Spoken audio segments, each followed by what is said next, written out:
today in the movie industry, things that I saw. We're going to be talking about Jurassic World. If you haven't seen my video, basically ranking all 7 of the movies, go ahead and check that out on the channel. That one just dropped yesterday. I never expected this. And I will talk to you all about that. We're going to talk about F1 because I never got a chance to actually talk to you about F1.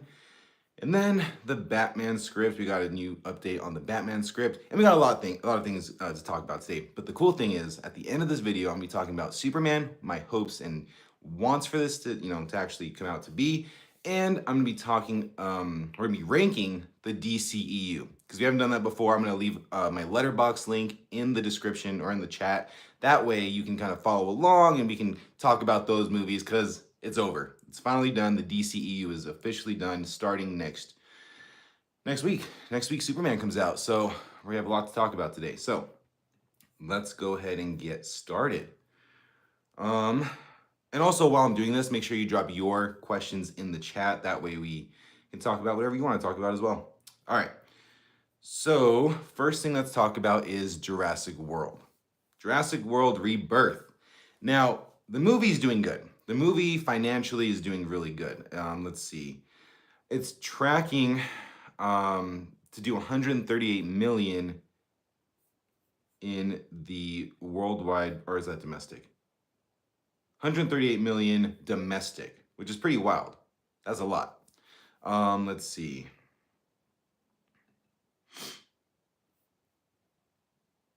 Why is it showing that?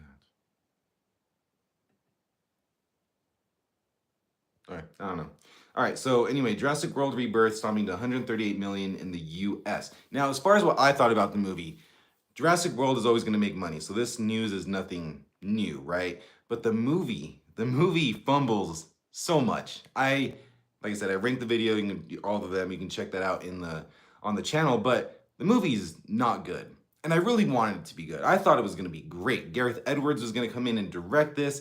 I thought it was weird that they were coming back so fast after Jurassic World Dominion because that movie was not good. And I thought they were going to give it some time to breathe, get fans back in there, what they wanted to see in the series. But no, they just went straight on into making a new one. And anyway, it's kind of a mixed bag. I've seen a lot of people say that it was good. A lot of people say it's not good. Yeah, we are. Give me liberty. We are talking about Jurassic World. Let me know what you thought about that, if you've seen it yet. But I'm kind of just going through, no spoilers or anything. I'm just kind of talking about what I thought about the movie. Yeah, see, I got you. No spoilers. I just think that the execution felt rushed. Like I said, the turnaround from Dominion to this was insane.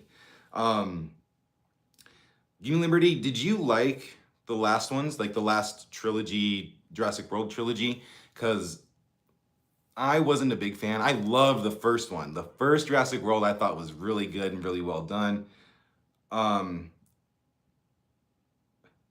Lamar Jackson edit.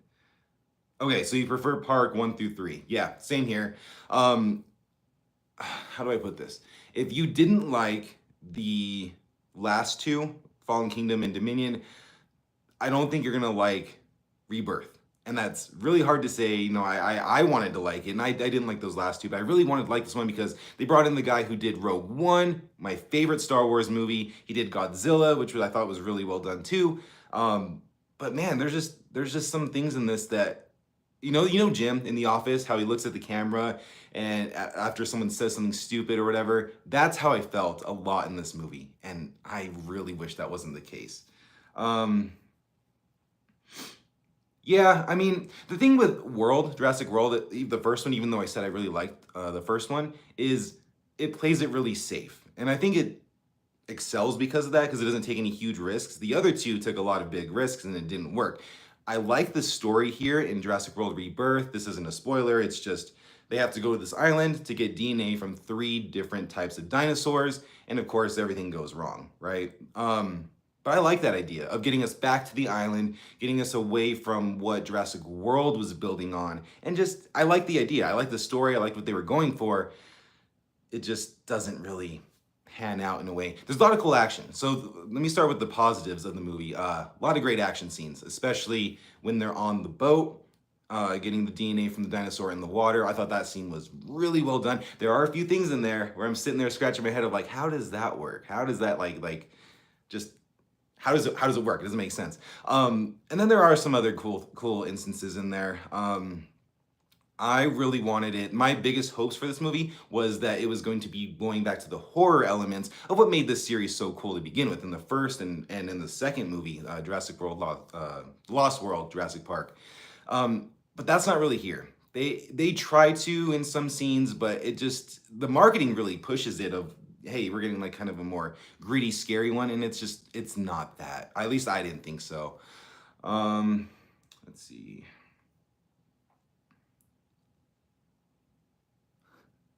I still don't get that. You mean Liberty, the Lamar Jackson thing? Every time I go on live stream, I get that, and I don't know what that is. I really wish I did. Let's see, what else can I say about it? The characters by themselves, like Scarlett Johansson, Mahershala Ali, Jonathan Bailey, I like their characters singularly. I don't like them mingling together. I didn't buy the chemistry between them. That might just be me. Once again, all this might just be me. I don't know. But that was a big part to it of, you know, they would start talking about this heartfelt thing, but I just didn't buy them actually liking each other or just building off of each other. And that kind of sucks. And like I said, I liked the individual characters and I wanted to know more about them. But there's another subplot to this movie that takes away from our chance to actually get to know these characters. So that was a bit of a letdown too.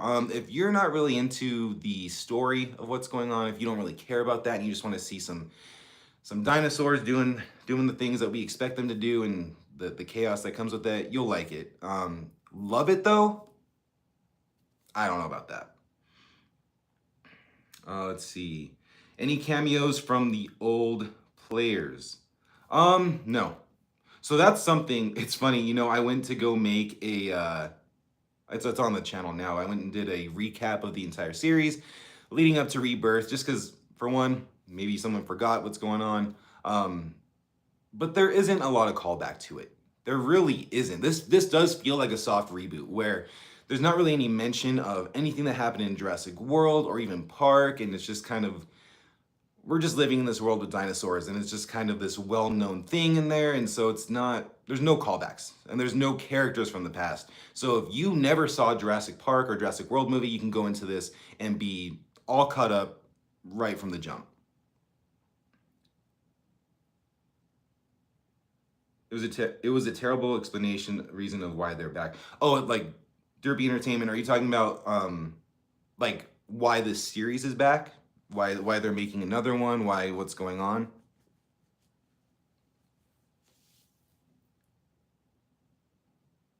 Yeah.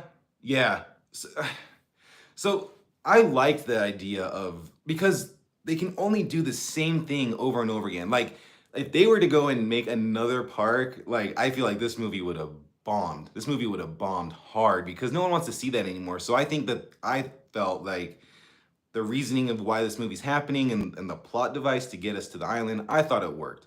I don't expect anything to be too crazy with that, but I could also understand why people wouldn't like it. I can understand why a lot of people wouldn't like this movie in general, but I understand why people have parts of it that they do like. Like I said, I'm on Threads a lot, and I was looking at that, and I was seeing so many people, like right down the middle. People are loving this movie, people are hating this movie. I don't hate the movie. Like I said, there are parts of it that I like. I am leaning more towards the hate side, though. I don't care why we get to the island, as long as we get there. Yeah, so Give Me Liberty. Go check it out. I hope you like it. There are things to like about it, but for me, it didn't really work. Slipknot fan, what's up, dude? I was bored of the jokes making a man look stupid with Scarlett Johansson. That's what I'm talking about. The chemistry between these characters did not work. It did not work. I went to go see this with two of my buddies, and I kept looking over at them like, is this real? Is this, like, I don't understand why this is going on and why they're making these characters the way that they are. The writing was terrible. And that was another thing I thought the movie was going to do really good at, because it brought back the original writer, I think, of the book. It was either the book or the first movie. But an OG of the series, and I was like, okay, this movie's gonna be great. They got it locked down. It just there's so many things that didn't work for me, plot wise, character wise.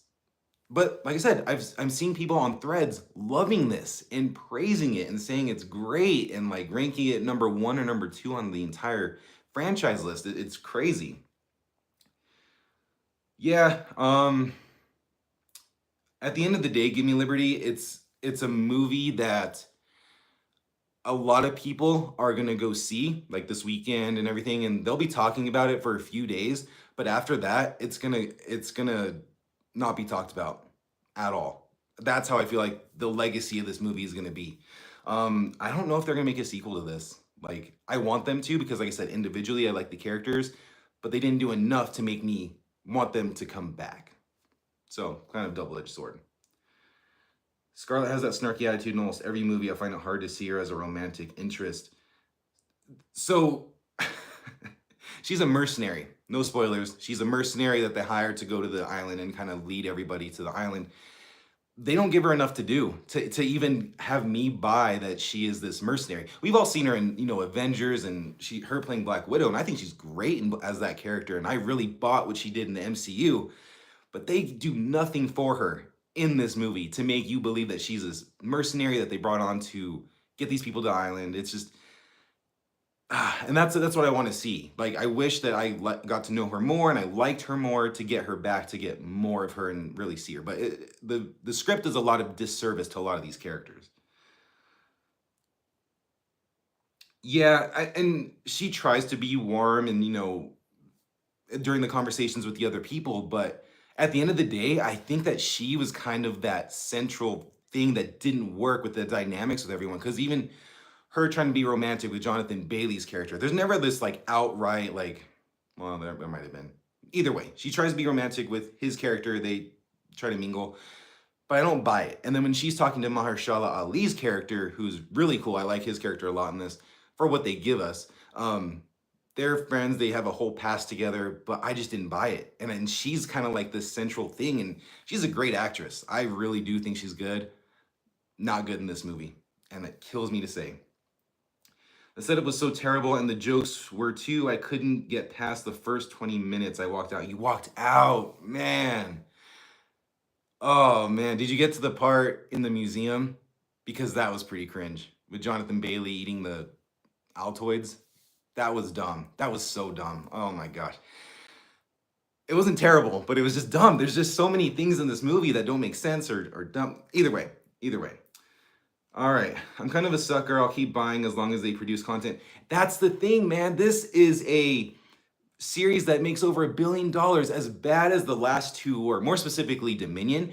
Bad word of mouth. Not one positive thing could be said about that movie, at least from what I was seeing and how I felt about it. But even with all that bad word of mouth, the movie made over $1 billion. It barely made over $1 billion, but it made over $1 billion, and that is just insane to me. So this movie, Rebirth, has so much potential to make over $1 billion, although it has to go up against Superman and Fantastic Four and all these other movies in the summer. So, but Dominion did that too. So I don't know. It's still gonna make money. They're definitely gonna make another one. I don't want to see another one for a very long time though. These are the type of movies that need to be spaced out. Let's see. Like Resident Evil films got progressively worse, but I love them all. That's a series. That's a series that you have to be not a certain type of person. I don't mean that in a bad way at all, but just like those movies have to speak to you, and we all know they're bad, but they're like good bad. I can't think of one that I like personally, but that's kind of the example that I would have is, yeah. Let's see. I am gay, help me please. I don't know what you want me to do about that.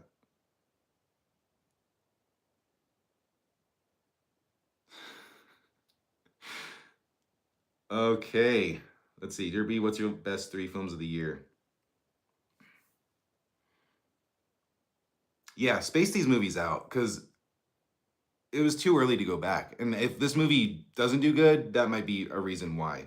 We don't want the MCU. We don't want the superhero fatigue thing to come in with Jurassic Park, because I love the gap from 3 to World.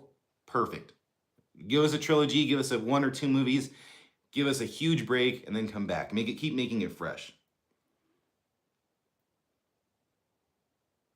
my original opinion on the original Batman with Jack Nicholson. So, when I was young, I think I want to say I was like 6 or 7, roughly in that area. My parents got me I don't even know how I started with the series, but they got me, this might have been it. They got me this huge VHS collection of Batman Returns, Batman Forever, and I think Batman and Robin. I just had this huge chunky collection of the VHSs, and I watched 1 and 2, so Batman and then Batman Returns, on repeat. I loved the first Batman with Michael Keaton. That's one of my favorite Batman. I don't know if he's the best Batman or the best Bruce Wayne, but like that was my entryway into Batman. It was that movie specifically. I loved it growing up. I was too young to really understand what was going on for the most part, as far as why is Joker acting that way, and just couldn't really conceptualize what's happening, but I loved it. Watched it all the time, loved it. Let's see. Hell yeah, horror all day. You know what's interesting is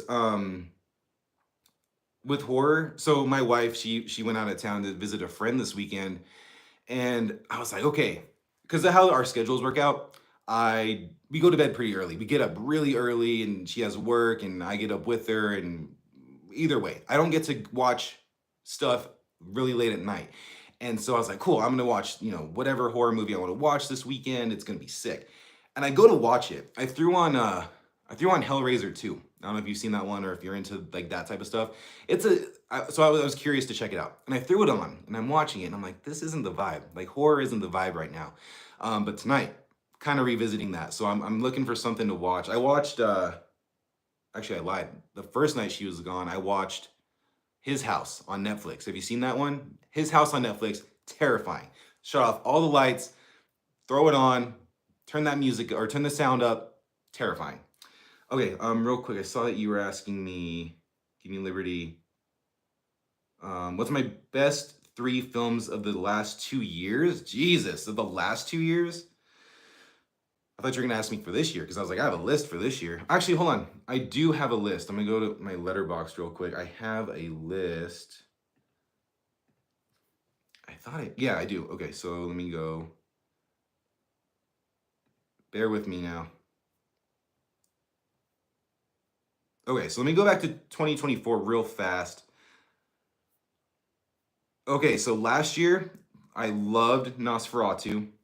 Loved that one. That's a movie. It's funny. I was so hyped to see that movie. I saw it, loved it, and I'm like telling people to go see it. And the more I sat with it, I'm like, I don't know if this is a movie for everybody. Like this is one of those movies I was talking about where this speaks to a certain person. It's not going to vibe with everybody. That's Nosferatu. Dune Part 2, hands down, last year was fantastic. So probably Dune and Nosferatu from last year. So far this year, damn, I like horror movies, don't I? Number one I have right now is Bring Her Back from this year. That movie was messed up. Loved every second of it. And number 2 is Companion. Companion is so cool. If anyone's watching this right now and you haven't seen Companion and you don't know what it's about, it's on HBO Max. Go watch it. Go in cold. It's a good time. But those are my favorite. I know you asked for 3, but I'm gonna give you 4. Let me see what else. Everyone's typing so fast. Okay.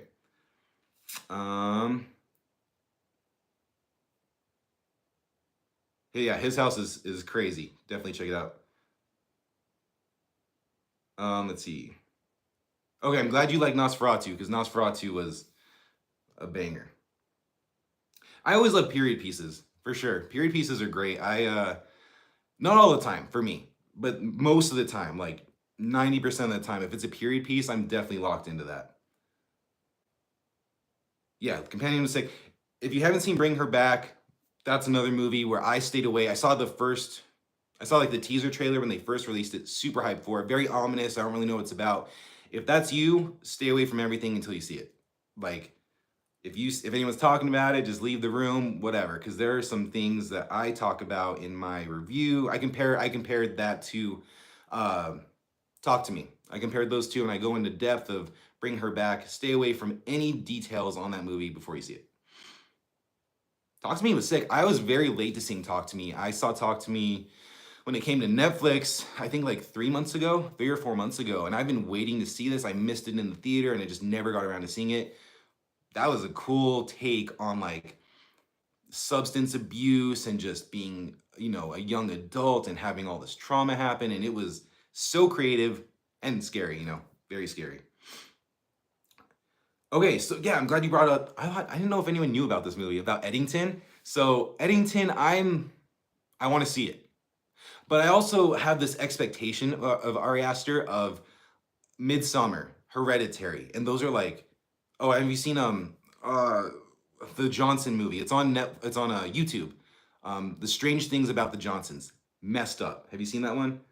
Um, but I always have this expectation that it's going to be a horror movie from Ari Aster. So Eddington, they're showing it's like set in the pandemic and it's a Western and all this stuff. And it's actually set in New Mexico. I'm from New Mexico. Never been there. I think it's a fictional town. I don't know. I don't even know my state. But the movie looks cool. I don't know if I'm going to end up seeing it on opening weekend. I might go and see, what's it called? I Know What You Did Last Summer. I have no big expectations for that movie either, but I think that that's a movie that I'm going to go check out first before Eddington. I might go check out Eddington by myself. I usually go with a friend to go see these movies, but I'll probably just go with myself to see Eddington because I don't know if Eddington's going to be that good. I watched Beau is Afraid recently, and I really liked the first half. About an hour and a half in, hour 45 minutes, I was like, this movie needs to end. This movie's getting long. And the ending, I didn't like the ending. It just got so freaking weird. And maybe I'm missing something, but I didn't like Beau is Afraid. I liked it at first, then I didn't like it. Wicked, Mission Impossible 7. Ooh, love it. Love it. I like those picks, Derby Entertainment. Demon Liberty, what's your top three? I want to know your top three as well.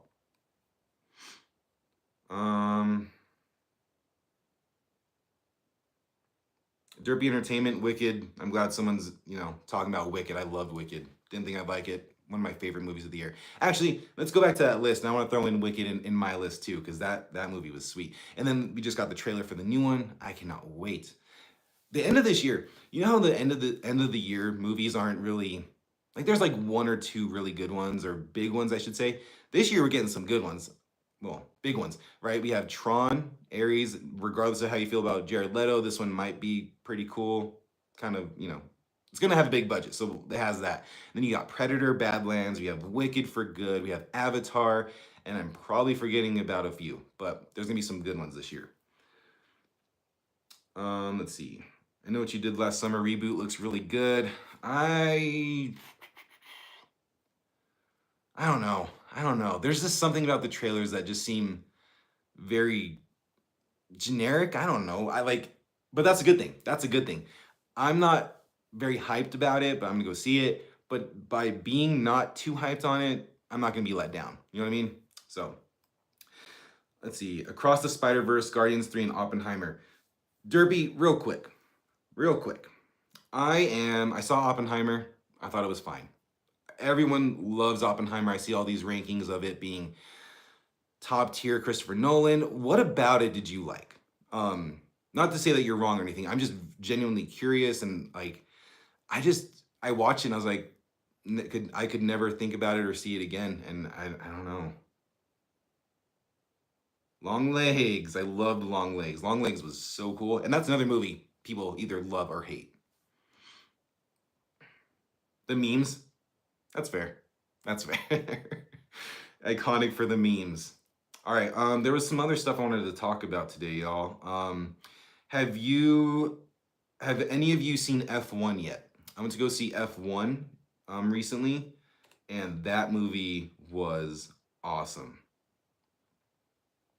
F1 with Brad Pitt was insane. If y'all honestly, if you don't even care for sports movies or racing or F1, if you don't know anything about that, genre or culture, still go see this movie. It is insane. It's from the guy who gave us Top Gun Maverick, which is another one of my favorite movies, of all time, actually. But that came out a few years ago, so I guess that wasn't part of the question. But either way, that movie was fire. This movie's fire. The camera is in the cockpit with him as he's racing, and it's something else. And the sound, oh my God, it's a long movie. It's 2.5 hours, close to 3 hours, but it moves so fast. I feel like they just get straight to the point and you're just in, they go to every city for the races. And so there's like 7 races, maybe 6, I don't know. But it just moves really fast and it's a lot of fun. Definitely check out F1. It's one of my favorites so far this year. I think I have it in my top 10 on Letterboxd. Let's see. My father chose Jurassic World Rebirth instead. Yeah. Hey, you can't go wrong. That's the thing, man. Like, how can you? Jurassic World was bad, right? Like you were saying, but there's still like interest. There's still intrigue. You still want to see dinosaurs. You want to see what's going on and just see what they do with them. So I don't blame you for wanting to check it out. Like my buddy just texted me this morning asking what I thought about it. And I told him my honest thoughts, and it's not up to him. He's gonna go with his parents, but they wanted to see either F1 or Jurassic World. I said, I'm gonna tell you right now, y'all are gonna like F1 more. Just because I know that person, I know what he likes, and yeah. But you can't go wrong. I mean, you gotta check. That's the other thing. I'm saying all these things. People are gonna say what they say. You gotta go check these movies out for yourself, whether that's in theaters or when it comes to streaming. If you're interested in the movie, go see it. It might be an absolute trash movie, but there might be something in there that just clicks with you and you end up liking it. So go check it out. I always date Dina Sour. I like that Dina. I always say, okay. I'm seeing Superman on Thursday. I didn't get the Amazon tickets, the early screening, the Amazon early screening. I didn't get those. I just got the Thursday night ticket going straight after work. Check that out. God, I'm excited about that. That's actually something I wanted to talk about, so I'll just go ahead and jump straight to that section, all right? But let me know when you're gonna go see it. Oh, dude, you're gonna go see. Oh, that's sick. That is awesome. I'm very excited for you to go see this early. That's awesome. I don't even know if it's in my area now that we're talking about it. Well, I'm glad you have it. I'm glad you're going to see it. Enjoy the movie. I'm going to talk about real quick because, like I said, I have a few different things I wanted to talk about on the live stream. My final predictions for Superman, just what I want to see, what I hope to see, and things like that. So they finished the movie about a year before it's coming out. For the visuals, that was like the primary thing I heard that they wanted to do. The visuals got to be good, right? They have to be like top notch. Like there is no excuse at this point to finish filming that early and give all this time unless the movie looks good. So I want to see the visuals. So far in the trailers, they look pretty good. I don't know if it's the visuals or if it's the camera work and the decisions that way that kind of, they haven't sold me yet on it, but the visuals, I hope, look really good. The character balance, that's one thing that I always worry about in movies with all these different characters, and they're just getting thrown right in, so there's no real context that we know of until we see the movie. But all the heroes, all the villains, all these things, I hope that they can balance it. That's like such a big fear of mine. I have a video coming out Tuesday where I talk about all the characters that have been, confirmed for this, just so if people don't know what they're walking into. This is just a quick little guide of like this person does this person does this. So keep a lookout for that on the channel.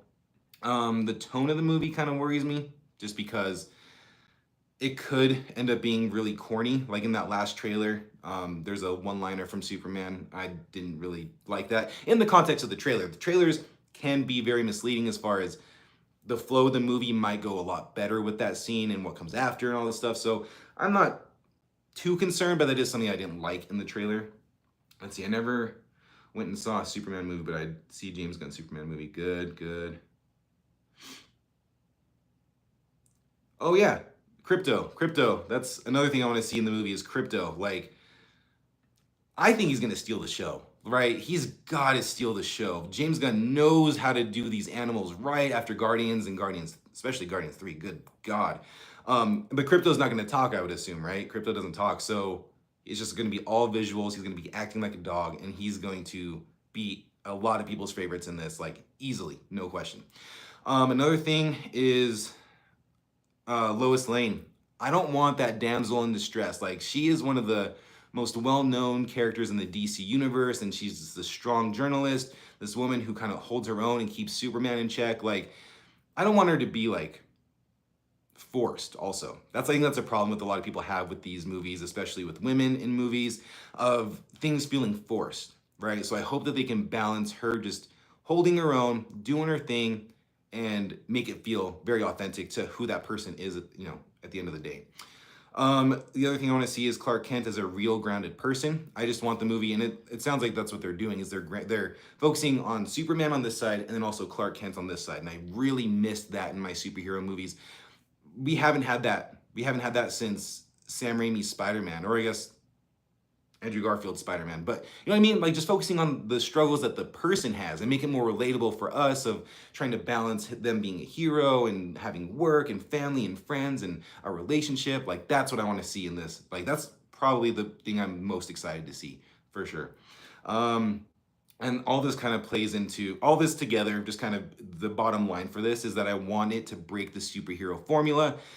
Earlier in the chat, we were talking about superhero fatigue real quick, and how that people either believe in that or they don't. And I do believe in that. And it's because everything just follows the same steps again and again. And like, I like it. I'm not going to lie. I have a ton of them. I bought all those movies, the superhero movies. I love them. But like, it's time to mix things up. So I hope that it breaks that formula. And at the end of the day, all this movie has to do for me, for everybody, is be good enough and get us excited to go see whatever they're coming out with next, which is, well, Peacemaker comes out after, but then Supergirl. So hopefully you can do that. What do you all think about Superman?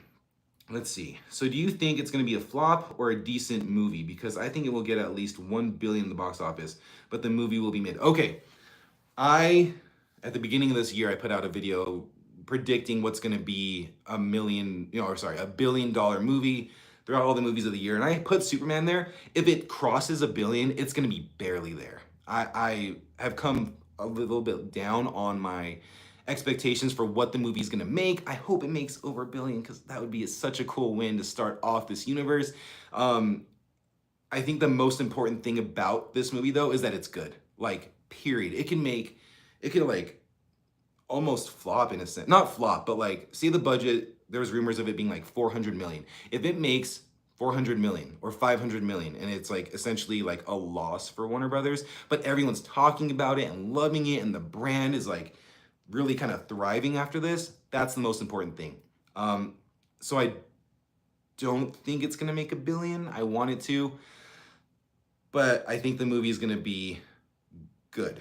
Not mid, but like good, potentially great, and then you have like perfection. I don't know if it's going to be up in the perfection. I hope it is, but we'll see. We'll see.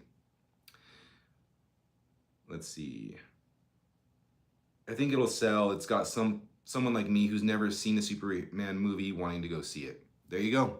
That's it. Like, and that's something that I'm always curious about. And I always ask my wife, I ask, my parents, I'm like, hey, have you seen any marketing for Superman or any of these movies? I'm just curious, because I'm so deep into this. I see all these articles and I go looking for this stuff, right? But what about the general audience? Like, how are y'all feeling about these movies that you know nothing about? Is anything working on you? And I'm just really curious about that. So that's cool that like what you've seen makes you want to go see it. So that's pretty cool. You're right. The duality of the person maintaining a relationship life has been lacking in movies of late. And it's insane. Think about that. How is that even a thing? How is that even remotely a thing? It makes no sense to me.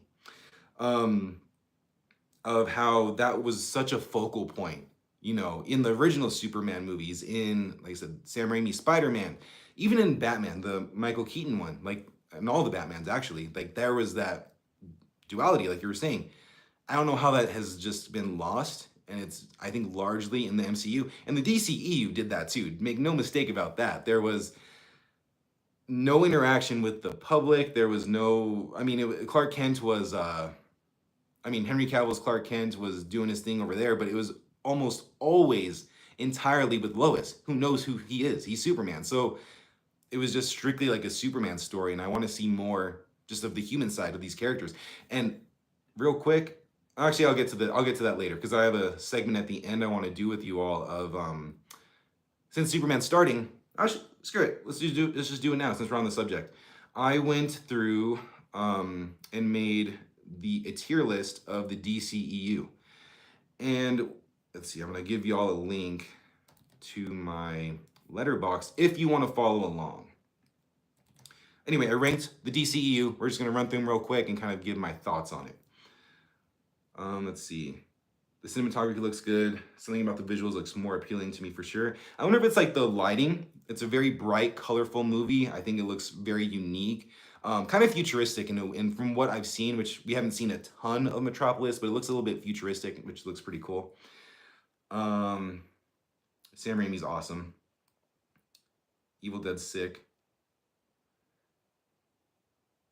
So before we get into the letterboxd, the 1 billion, it's easy nowadays. It is, but then if you look at, let's look at Thunderbolts. Like Thunderbolts is something that I went in having low expectations for. It's one of my favorite MCU movies, period. Probably top 10. No, it's definitely top 10. And everyone loved it. The discourse around that movie, everyone loved Thunderbolts. And even though it had a bunch of characters that were like B tier characters that people don't really know too much about or even care about, that movie was fire. And everyone was talking about it, and yet it bombed, right? It made like 300, or no, it made like close to 400 million worldwide, which isn't a bomb, but when you have a budget like that, it's a bomb. And if it's an MCU movie, it's a bomb. So I don't know if it's that simple anymore. I really don't. And then the DCEU, and this is what I talk about all the time, Marvel and the DC are in this phase in their lifespan of earning back our trust. MCU movies are, if you love them, if you still love them after all this time, cool. I don't. I need to see more. I need to see more hits. I need to see more consistency. So they're trying to earn my trust back. And DC needs to earn my trust back. Even though this is a whole new regime, it needs to earn everybody's trust back. So people are going to be a lot more leery on going to see these movies like Fantastic Four. I don't even know how that's going to do. I'm so curious on that.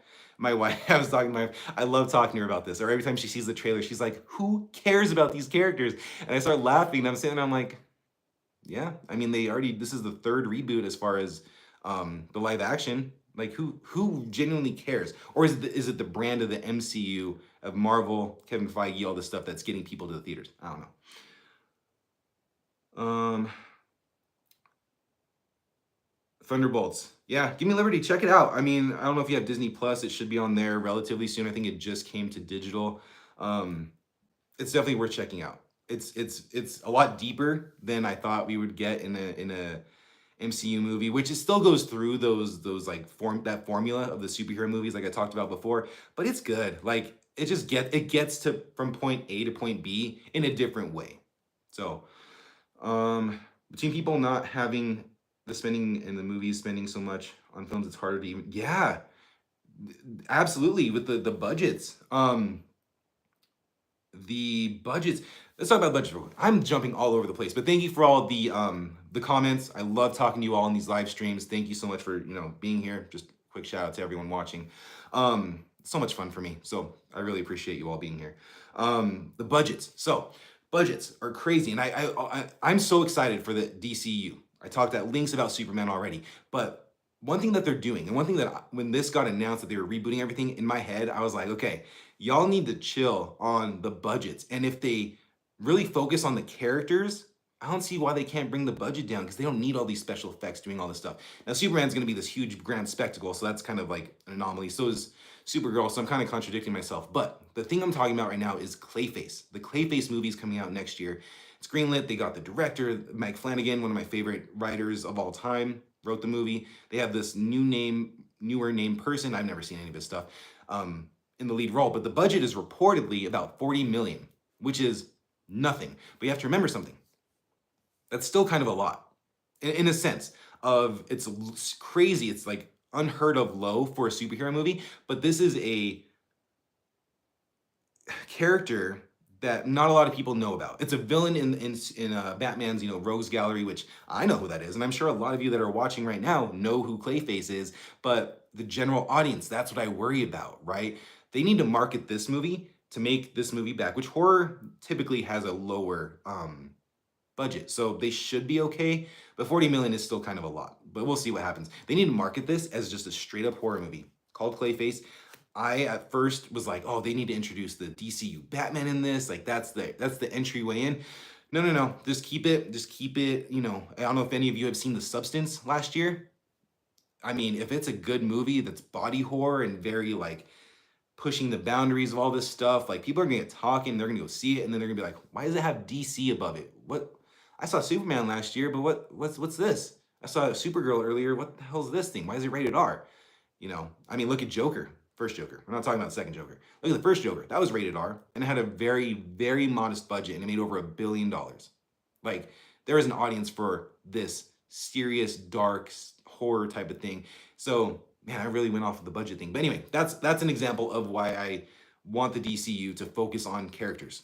Characters will help them in the long run, bring the budget down, give us something new and fresh, and focus on the characters. Because all these comic book characters, Marvel, DC, and everything in between, even Spawn is sick. There's something so interesting about the characters. And if they bring, like, it's a win-win for everybody. We get entertaining movies, they bring the budget down, they make a profit. Boom. Man, I should get paid for this. Okay. Yeah. Market as something horror. There's a huge horror presence. Like you love horror, I love horror. Like, we'll go check it out. And there's a huge following for that type of stuff. The Substance was so wild. I remember I didn't get to see it in theaters. Once again, life, right? But then I did a subscription to Mubi to check it out at home.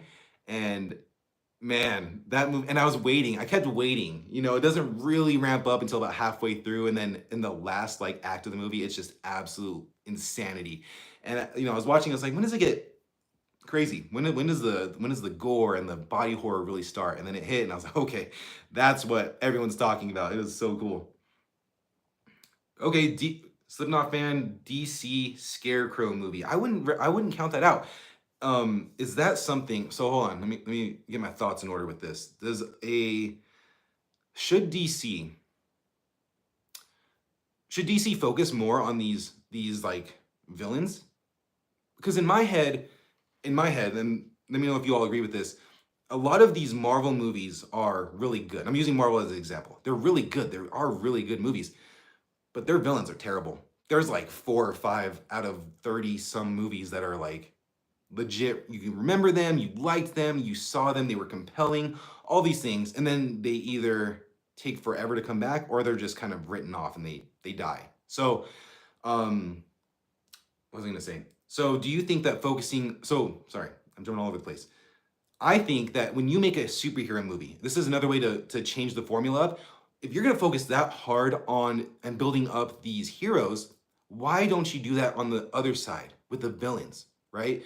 When Superman comes out, I need to see, that's another thing I need to see. I need to see Lex Luthor be Lex Luthor. I need to see where he's coming from, why he hates Superman, and give us this compelling thought process of like seeing both sides to these things. One is good, one is evil. We understand that, but that's something I definitely need to see. So a Scarecrow movie would be dope.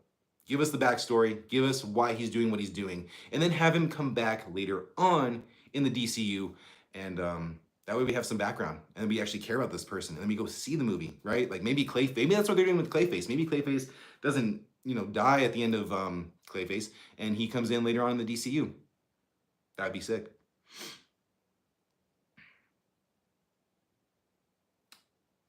Thank you, Megan. Thank you for that. The visuals and cinematography kept me hooked even with.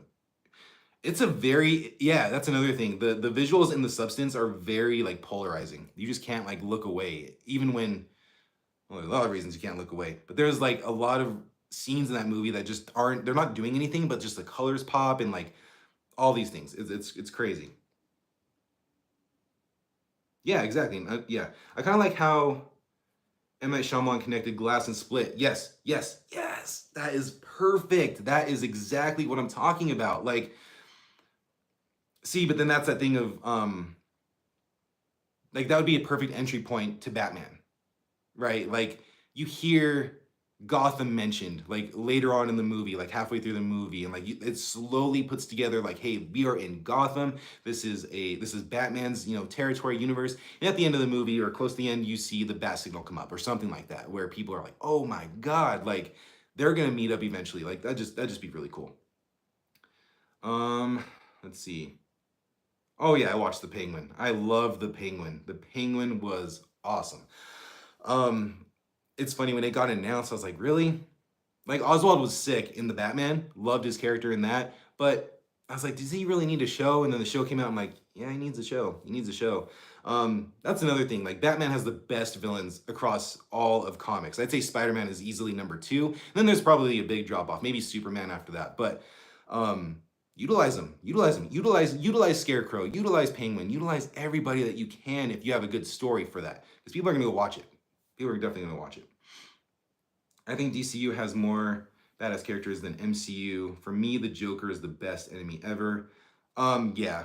I think that the Joker is the best because of who has played him, right? A lot of the entry points for the Joker for a lot of us was the Batman animated series, with Mark Hamill voicing Joker, iconic. And then he comes in the Arkham games and voices him again, and there's just something like he's my favorite Joker, hands down, is Mark Hamill because of the voice and how he just you can hear it and you know that there's a person behind the mic voicing this character, and like you just he just Mark Hamill's the man. He's my favorite Joker. And then you have Heath Ledger, of course, and we never got to see what Jared Leto could actually do because the Suicide Squad was cut up and just botched apparently from the studio. So never get to see that.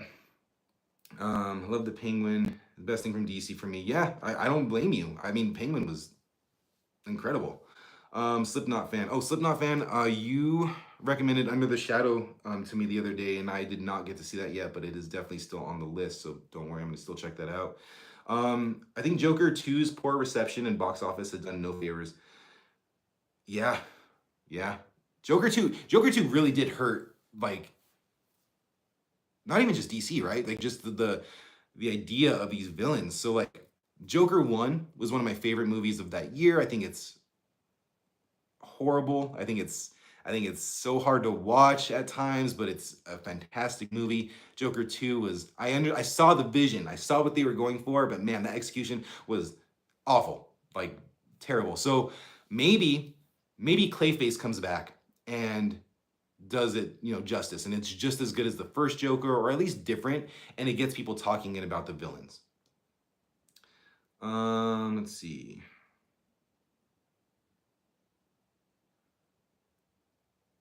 Joker 2 felt like an FU to the fans. Yeah, it did. Once again, saw the vision. I just did not like the execution at all. And then the ending, dude, the ending. Oh my God. It's not like it was if you haven't seen it, I'm not gonna spoil it, even though I don't think anyone nowadays is gonna go watch the movie. But that ending bugged me. I was like, it wasn't him. Never mind. That movie needs to go away. Marvel all the way from Alec Does Art. What is your favorite Marvel movie? You can only pick one out of all the phases. Or let's throw in the shows too. What's your favorite project? Marvel's got some bangers. Fiona, hello. How are you today? All right, everybody, give me Liberty's comment right here. Jared Leto needs to stop being invited to do movies. Dude is weird AF and it can't act. Methods of getting into character, it's a whole lot of nothing.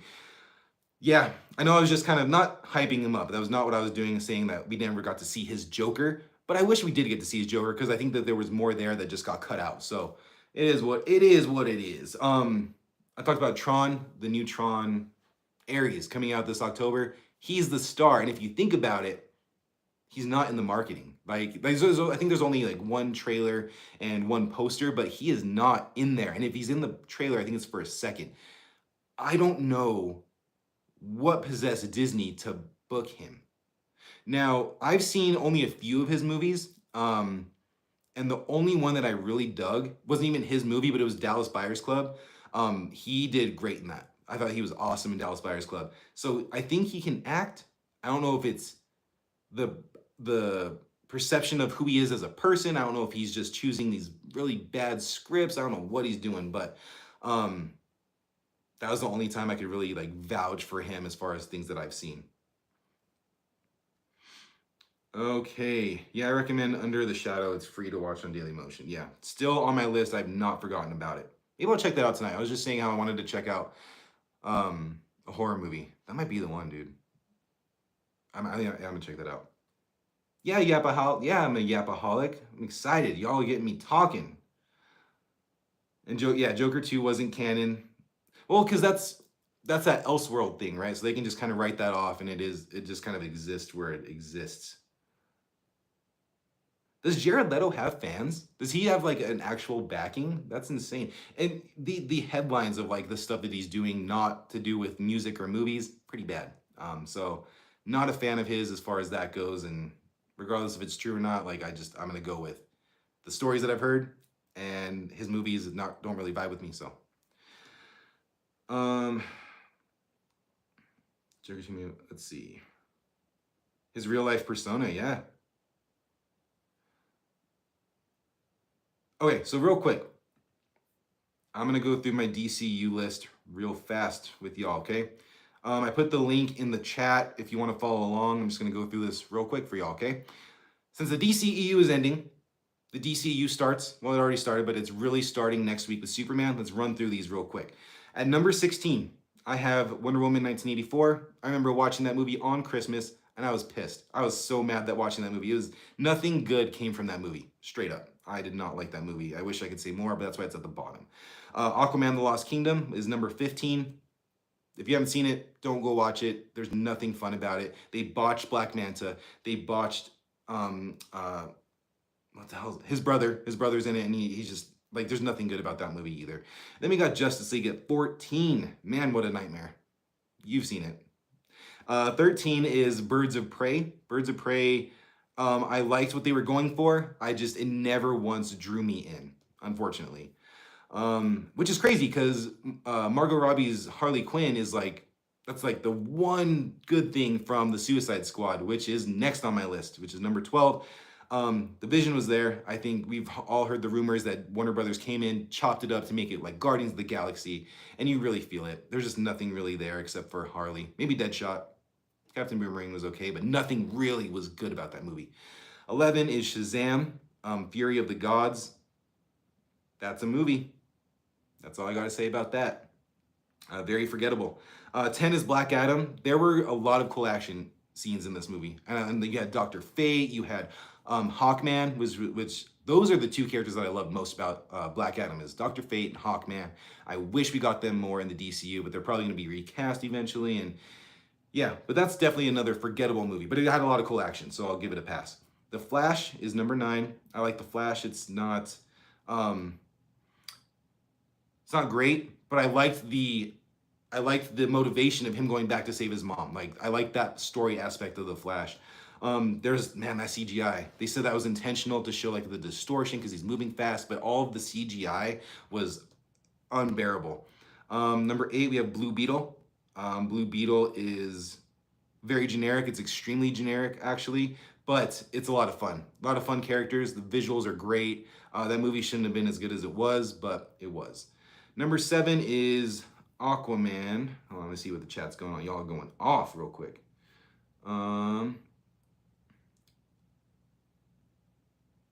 Let's see.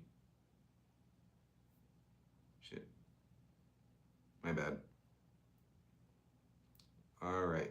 My mind determines what's canon, like Goosebumps, choose your own scare. Yeah, why not? And the only thing that's canon is what's in your head. Gal Gadot is beautiful. That's it. No acting chops. Yeah. Which I never thought that was the case, but I haven't seen a ton of her stuff. Like, she was in Fast and Furious. That was my introduction to Gal Gadot. And then, yeah. And then Wonder Woman, I liked her in Wonder Woman, which we'll get to that here in a second. But other than that, not so much. I saw her on Death on the Nile, and that was bad. She was bad in that, too. I think the new Joker is an excellent actor. The boy has a talent, and I liked him in Banshees of the... Oh, you're talking about, what the hell's his name? Yes. The guy, yeah, Barry Keoghan, right there. Thank you. Dude's a really good actor. I saw him in Killing of the Sacred Deer. It's an A24 movie. It's on Max. He's creepy in that. He is creepy in that. I can't wait to see him more in the Batman. Matt Reeves' Batman. Let's see. Demons of 1985. Okay, I'm gonna pull that up too, because I'm always looking for old horror movies to check out. So I'm gonna pull that up and go back to that here shortly. Okay. Okay, thank you. Number 7 on my list. Oh, it was pretentious. Real quick before I go back to my list. Killing the Sacred Deer was pretentious. One thing with A24 movies, I give them a shot. I really do. And I like them for 80% of the movie, 90% of the movie, and then they always lose me at the end, save for like 5 of them that I've seen. Like they just don't ever stick the landing for me, and it bugs me. And that's another movie where it bugged me, where it had me the whole time, and then it just kind of ends, and I'm like, that was, well, I'll never get those 2 hours back.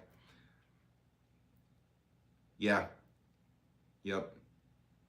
Okay. Gory, what's up? Rebirth will end at 700 million.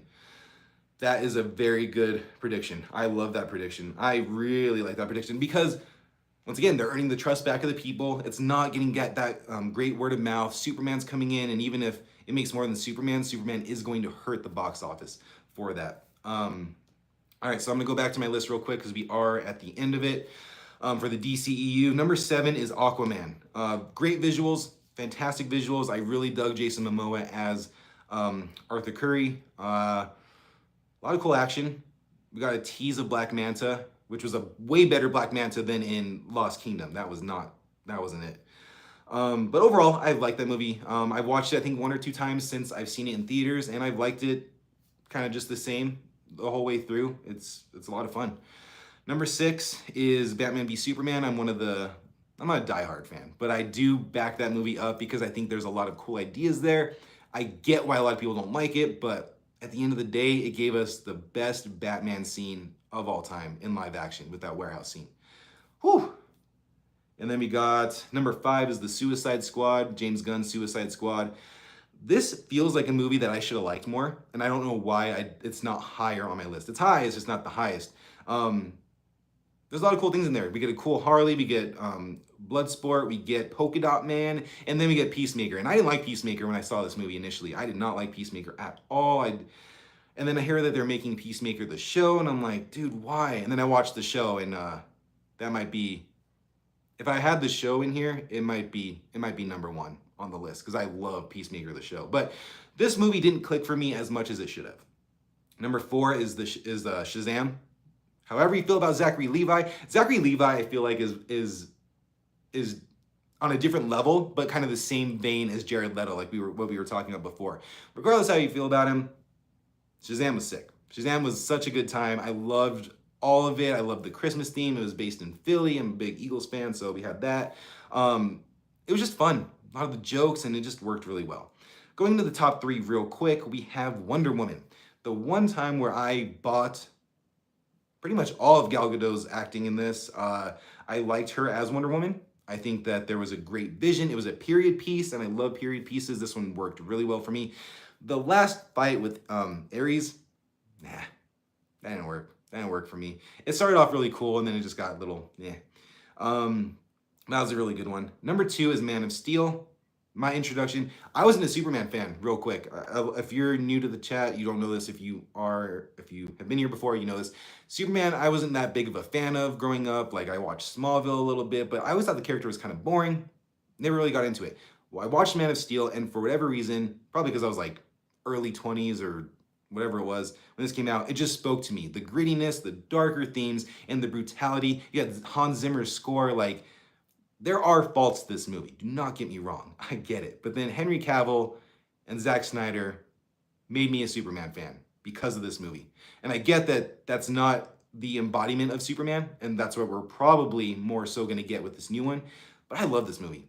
It's a lot of fun, and it's brutal, and there's tons of action. It just spoke to me, you know? And number 1 is Zack Snyder's Justice League. 4 hours of a good movie, in my opinion. Hands down, the most complete. But I talk about it being complete and great and fun and the best of that the DCEU ever did, but that's, you know, it has 4 hours worth. So I always have that caveat of like, yes, but it's also double the length of an actual regular movie. So of course it's going to be a better story because they can spread things out and do whatever they need to do. That one just spoke to me, and it is killing me. I'm not a, you know, Snyder, like, you know, the Snyder bots or whatever they call them.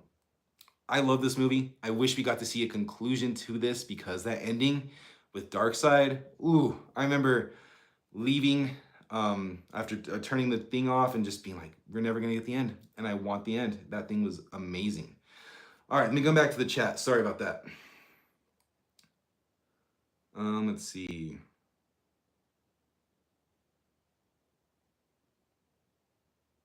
Okay, does anyone want to see Sergeant Rock? Oh, hold on, let me go up a little bit more. Okay, so Gory, your concerns about Superman being comedic, right there with you. Right there with you. The first trailer that came out for it got me immediately. Freaking, I love the very first trailer. There's like minimal talking, or I don't even know if there is talking. Just really set the tone. And then as more and more come out, it worries me. The teeth punching thing in the trailer I didn't care about that. I get why people would though. It was a scene, I think it was a clip they released of him talking to the robots in the Fortress of Solitude, and then Crypto's like biting his ankle and being annoying. And once again, it's out of the context of the movie. So you have to remember that. But just from what they gave us, it's all we can go off of. That scene doesn't look good to me. So there are still concerns. I'm extremely hyped for it, but there are concerns. Now that you name all the DC movies, I personally have an issue with majority of major leading actors in DC. Okay, so give me liberty. Do you want more kind of unknown actors and actresses kind of forming the DCU? That's what I want. I always talk about this. This is my like example, my go-to example for this type of thing is Shazam. Not Shazam. I'm sorry. Black Adam, The Rock. Okay, one type of he does the same thing in all the roles. It's The Rock, all this stuff. But when I went to go see Black Adam, even though I was liking the action, like I talked about, all I could see was Dwayne Johnson. I did not see the character Black Adam. I saw Dwayne Johnson, and it was so distracting the entire time. So I want to see new people. I want to see brand new faces being these characters and making a name for themselves. I feel like James Gunn needs to make. Let's see. I feel like James Gunn needs to make a Batman and Wonder Woman ASAP to establish the characters. Well, I have something for you real quick, because this is another topic I wanted to go over real fast. Not much to it, but James Gunn is doing the press release for Superman, and they talked about, I think it was an interview question, they asked him, hold on, real quick. Basically, he just said, where is it? Don't leave. I can't find it. I'm terrible at this. Anyway, he said that he has 2 scripts to Batman that he is going to be reading by this year. One is Matt Reeves' The Batman Part 2, because if you don't know, that was finally turned in, so we are getting that. But James Gunn has to go over it and kind of greenlight it, I guess, because he runs, DC Studios, so it's still underneath him. So he's going to read it. But he says he has 2 scripts. So I guess he believes that the Batman Brave and the Bold, or whatever they end up calling that movie, is going to be done. At all. Who knows how far along it is. But apparently that script should be done this year. And if it's done this year, I would assume they want to fast track that. And then he also mentioned that they, instead of just the Paradise Lost TV show that's coming to Max, they also are developing a Wonder Woman movie. So we should be getting those soon. I don't know how fast, but that is something that should be coming soon. And I do agree with you. Make these other side characters and shows and all that stuff, establish the world, but we do need those mainstay characters. Let's see. Sergeant Rock. Wait, let me go back up. All right. Yeah, I agree with you, Gory. Sergeant Rock isn't seeing the light of day. I think that's a weird project. That's a weird project to announce. Just because he was in Creature Commandos for like a flashback, and that's about it. But I just don't think there's an audience for it. As weird as that is, I just don't think that there is an audience for that. Even with, wasn't Colin Farrell attached? I think Colin Farrell was attached to it, but I don't think that there is a audience for it, and I'm not really that interested into it. I'll go see it because it's DC and all that stuff, but I just don't think there's a need for it. Now, if there was a G.I. Robot movie starring Sergeant Rock, that might do better. Yeah, the Snyder Cut of Justice League is about 4 hours long. It's broken into parts though, so it's pretty cool. It's like chapter 1, 2, 3, 5 or something. So you can always, cut it off at each chapter and kind of watch it throughout a year or however long it takes. Let's see. It is longer than Lord of the Rings, and it's good. I like it. I'm sure there's still a lot of people that don't like it. Is it better than Lord of the Rings? No, and I don't think anything will ever be better than Lord of the Rings. Personally, that's just my thing. But it's good. It's definitely worth checking out. Hello from Portugal. What are you talking about? We're talking, Gabriel. We are talking about DC. We have Superman coming up. We're talking about Batman, and just kind of what we all want to see in the DCU coming up. Yeah, it's Justice League's long. Talking about Superman is making me want to see it more. Good. Yeah, I mean, I have a few videos coming out. I mentioned I have the characters coming out on Tuesday. Just a quick, it's like a 6-7 minute video just talking about all the characters in that. So if you aren't sure of who these people are, you want to go in kind of knowing a little bit because we are being thrown into this world. Check that out. Yeah, so that'll be on the way.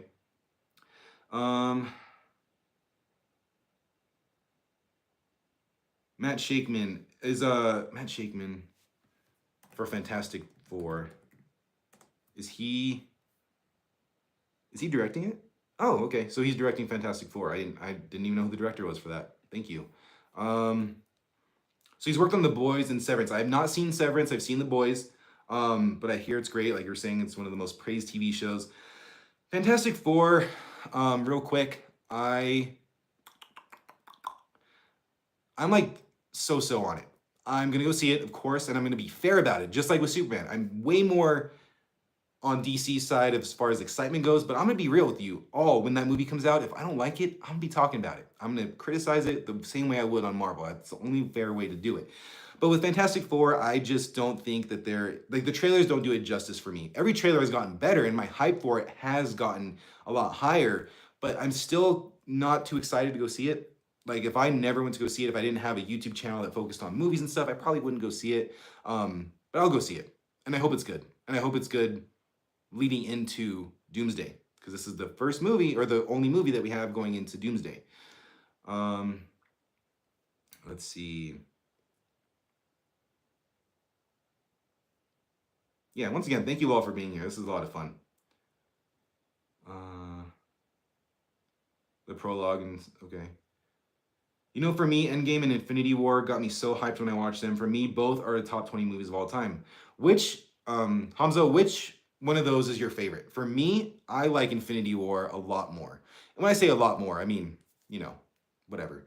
But because Endgame is really good, and I think it's a perfect ending. But for me, I really dug Infinity War. I think Infinity War did what I'm so worried about what Superman is going to do. It did it perfectly. Had all these characters focused on Thanos being the villain, like this new character, and really focused on him. But it gave all of the different characters their own storylines, and it gave them their time to be, you know, fleshed out, and it all made sense. It just flowed really well. Infinity War is like super impressive to me. Let's see. Nothing would be better than Lord of the Rings. Hell yeah. Umanji, thank you. Lord of the Rings is best. I actually just, real quick, just finished reading The Silmarillion. I don't know if any of you know what that is. It's a book. It's like the Bible. It's like a dictionary. It is so hard to understand of what's going on. Personally, maybe I'm not good at reading, but everything that I'm reading about it, it's very difficult for a lot of people. I finished it. I had to look up videos. I had to reference the back of the book all the time. It's crazy. But if you love Lord of the Rings and you want to dive into the first and second ages into depth and kind of really get more out of it, check that book out. It's gnarly. Difficult, but gnarly. Yeah, after Endgame, it did drop off. And, you know, they have had hits. I'm not over here bashing Marvel, and I talked about that for like a year every time I bring up Marvel. I'm not bashing Marvel, but the excitement is down for me. Like, and the quality is down for me. And I need so much more. And that's why I like Thunderbolts so much. Like, Thunderbolts was sick.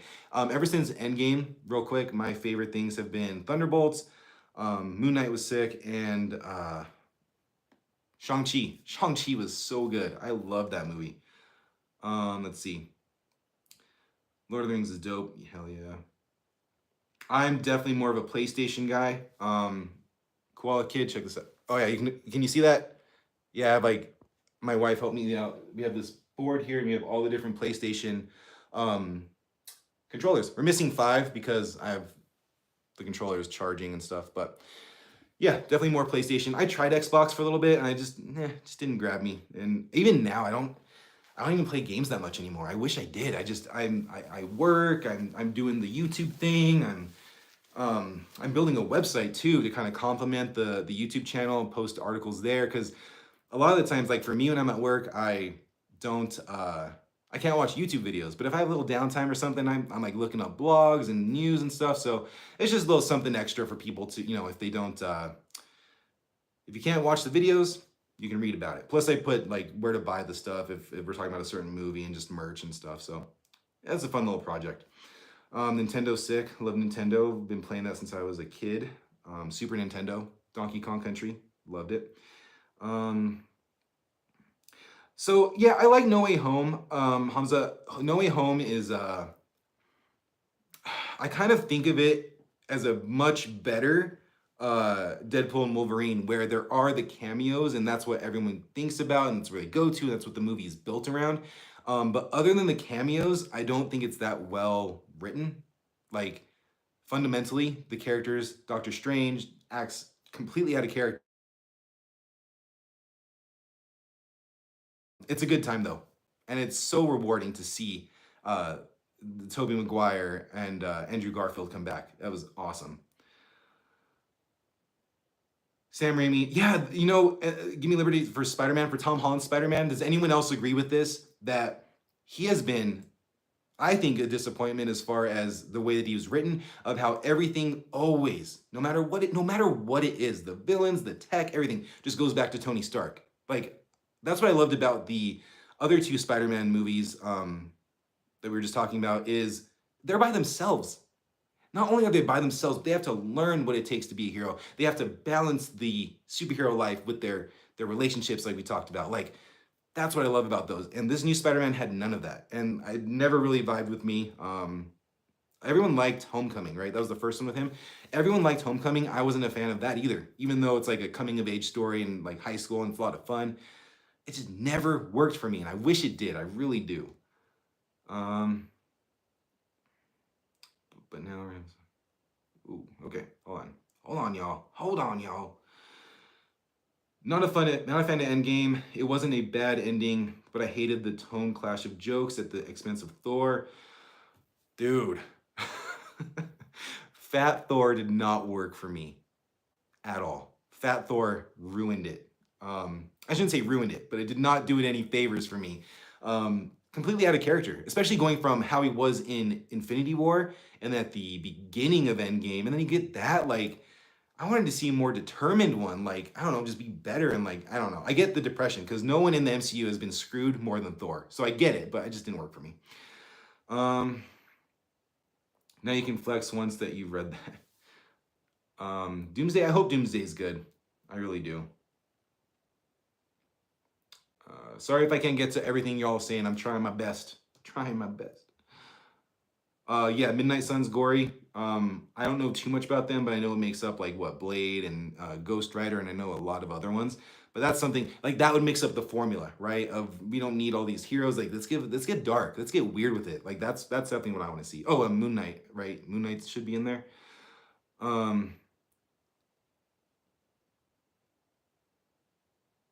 Lulu Boo.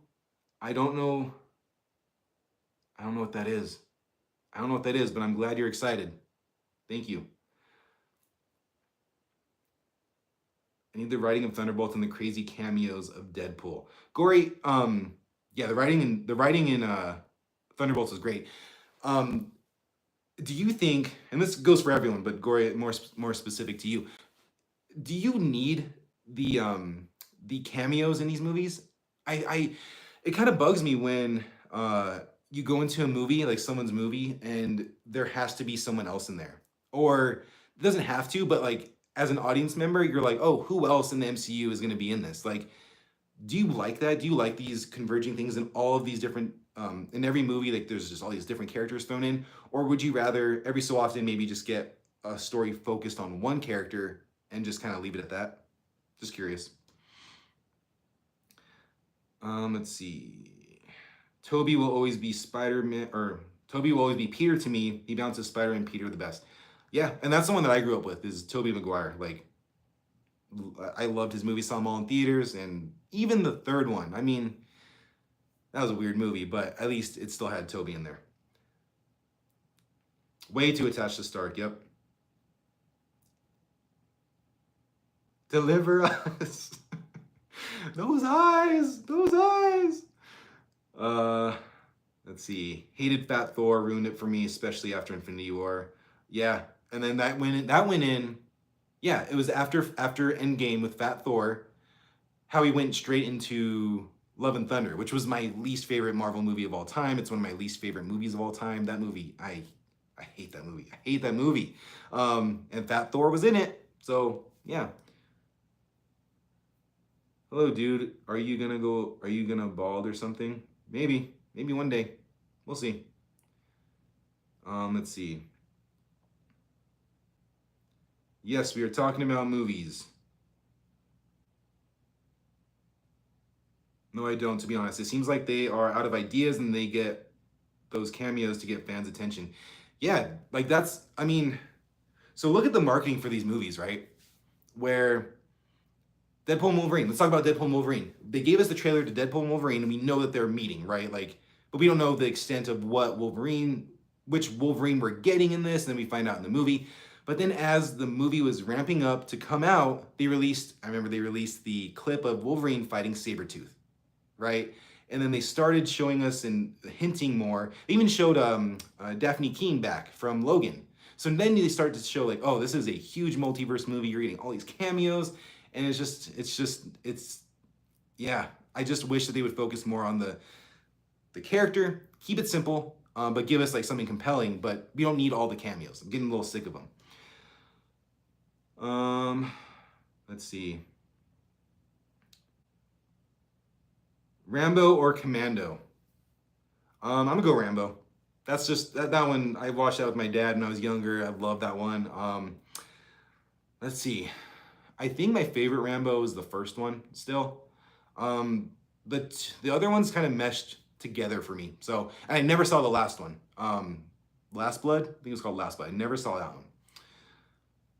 I want more X-Men too. Give me Liberty. I want more X-Men. It's crazy that they have been, like, we're getting Fantastic Four. So Disney bought Fox. Marvel has all the rights. But it's taking this long to get to X-Men. I put out a short, I think like a year ago. It was when X-Men 97 came out, and I said, this is how you fix the MCU. Hard stop of what they're doing right now, and give us a year, roughly, 2 or 3 projects of X-Men.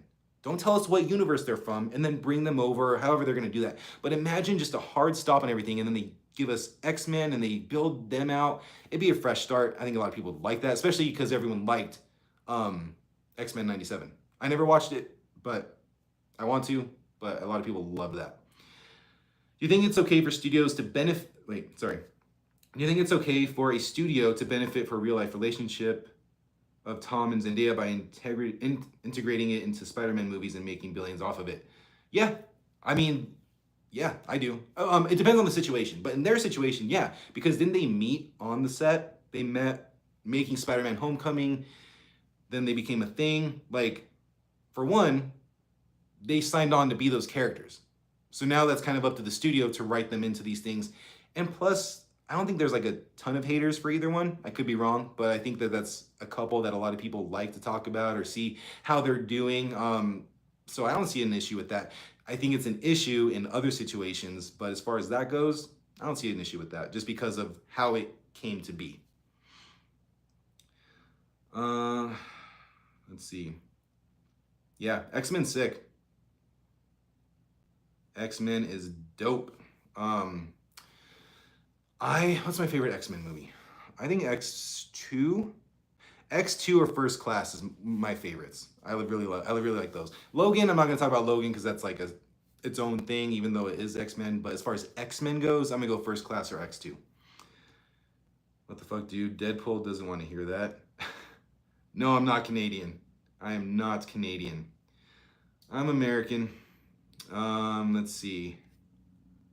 Another thing I wanted to talk about real fast, because we are getting a little long here, is does anyone watch The Last of Us, the show? Neil Druckmann, the guy who created the game, he had a big hand in the show, but apparently he's leaving the show ahead of season 3 to focus on their new video game.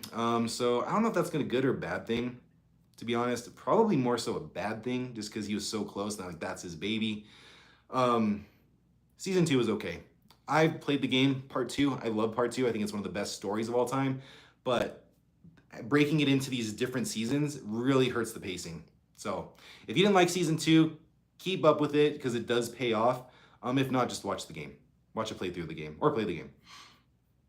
Yeah, Nightcrawler, that opening of Nightcrawler in X2, iconic. Absolutely iconic. And he's coming back in Doomsday. So that's pretty sick. I was really excited to hear that. I heard Zendaya signed a contract where she will not return for future Spidey movies because she doesn't want Marvel making money off their relationship. She's a smart girl. She kind of runs the show. Like she has all the cards I feel like in her hand right now. And she doesn't need Marvel like Marvel needs her. So if that is the case, they better pay her. They better pay her good. Besides, she's filming, she just finished the Odyssey, Christopher Nolan's Odyssey. I saw a thing that I think Dune Messiah is starting production next Monday. So, or what's today? Friday? Saturday? So in a few days. If that's the case, I don't know, but Dune Messiah is starting soon, and she's gonna be a huge part of that. Like she has her franchises. Like she has moved on from the MCU. So if they are doing anything that she doesn't like and she's not contracted with them still, she has all the cards. So that'd be pretty dope. Haven't seen season 2. Days of Future Past was good. Yeah, Last of Us is good. It's hard because for a show like The Last of Us and even all these superhero movies that all connect so well story-wise, why do we have to wait so long? Right? The show, The Last of Us, it's like 2 or 3 years and we get the next season. I get it takes a long time to film. Like, don't get me wrong, I understand that. But when so much time has passed, it loses all momentum. And that's something that I've just recently kind of these superhero movies is they give us a storyline like Ironheart, right? I never watched Ironheart yet. It seems like a lot of people are divided on it. I don't know, but they brought back Riri Williams from Wakanda Forever. That came out 4 or 5 years ago. Like that was a very obscure character in that movie that didn't really play a huge role, and now she has her show 5 years later. People forgot who that was. People didn't care, right? For the most part, a lot of people still do, but like Superman, we'll take Superman real quick as another example. Superman's in this movie, comes out in 2025. I need to see this dude back in a year or two, even just as a cameo or something, just make an appearance. Like, I don't know. But these characters and these story threads that these superhero movies are doing need to be more consistent. Don't start with Superman and then throw all this stuff in here and then have Superman come back 5 years later. Like, that's not the way to do this. And I don't want to see that. I want to see these stories and these characters come back a lot sooner. Negasonic Teenage Warhead. Deadpool, I don't like Ryan. I don't like Ryan Reynolds. I think he plays the same character, and it just gets annoying to me. But I will say, Deadpool 2, more specifically, hilarious. I liked him a lot in that. Do you watch Haney? It's Best French. I have not seen that explicit content. I have not seen that one. It's Best French Underground Movie.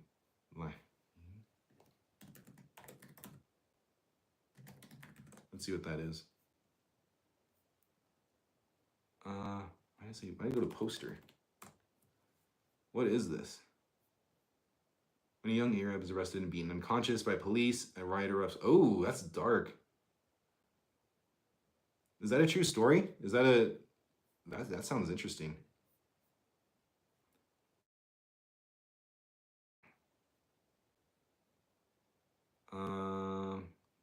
Sorry, I'm just going through the chat real quick.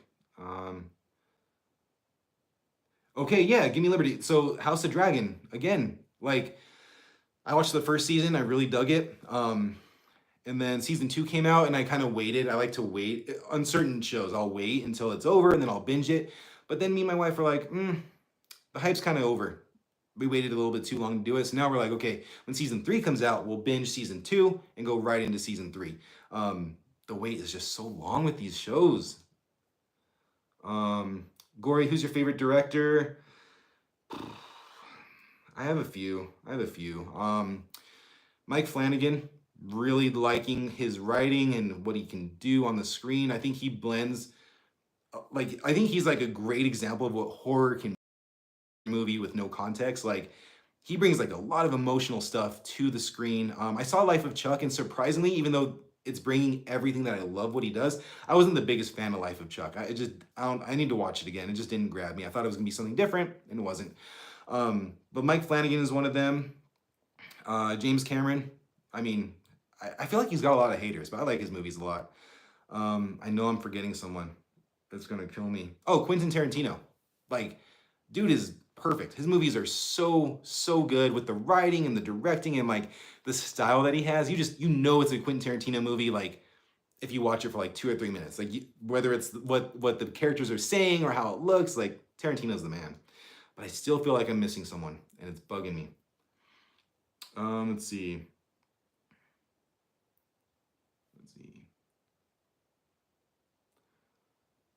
Oh, Spielberg. Yeah, Spielberg is the man. Oh, and John Carpenter. Like, Slipknot fan. Like, The Thing is, I don't want to say it's my favorite horror movie ever, but The Thing is unbelievable. You rewatch season 1 when the new season comes out? Yeah. And I try to do, whenever something new is coming out or a sequel, I try to do recaps for those. They're a lot of fun to make, and hopefully it helps a lot of people out. I'm working on, I'm like finishing. I should probably finish it. I'll probably be finishing it tonight, but for Twisted Metal on Peacock, season 2 comes out the end of this month. I really like that show. If any of you have seen it, let me know. But I have a recap for that coming out. I'm working on another, I think I'm gonna do one on The Conjuring. Because the final Conjuring comes out in September, but I don't really know how to go about it, right? Because there's 3 of them before it, but then like Annabelle Comes Home featured them. So like, what do I include? What do I not include in that? Do I just keep the main 3 movies going into 4? I don't know, but yeah. American History X. That's a movie. I haven't seen it in a very long time, but I remember seeing it for the first huge impact on me as far as the subject matter. It's a hard watch. That's a good movie. It's a hard watch, but like it's very rewarding at the end. You know what I mean? You get a lot out of it at the end of the day. You don't feel good about it, but you just come away with a lot from that movie. It's sick. Let's see. Ari Aster. Yeah, we kind of talked about that before with Eddington. I like his stuff. I like his stuff a lot. Except for Beau is Afraid, like I said, it had me in the first half, lost me in the second. Hereditary is my favorite from him. Not Hereditary, Midsommar. Midsommar is my favorite. Hereditary second. I'm definitely gonna go see Eddington. Don't know what to expect from it, and I think I'll just leave it at that. Check out Twisted Metal. It's a lot of fun. Like it's better than I thought it would be, for sure. Chris Nolan and Scorsese. You can't go wrong with that. Yeah, Nolan, I don't know what it is lately. I need to watch more of his movies, but I just feel like I don't know if I'm just a hater. I'm being real with all of you right now, everyone that's watching right now. I like his stuff, but like I don't know if it's just like he makes a movie and the internet goes absolutely insane, even for like the Odyssey. Like here's the thing.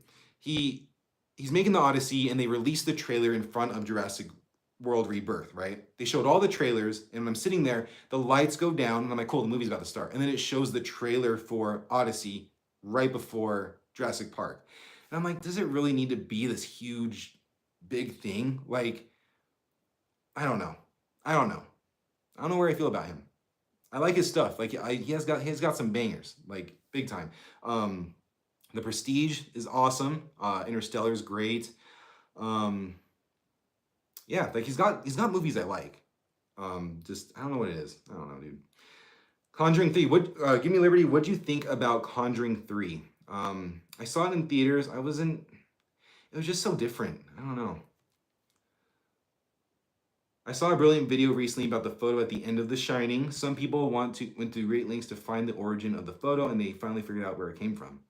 Do you have that video? Would you be able to put that in the chat if you can? If you don't know where to find it, don't worry about it. But that's interesting. Let's see. Ooh. is that?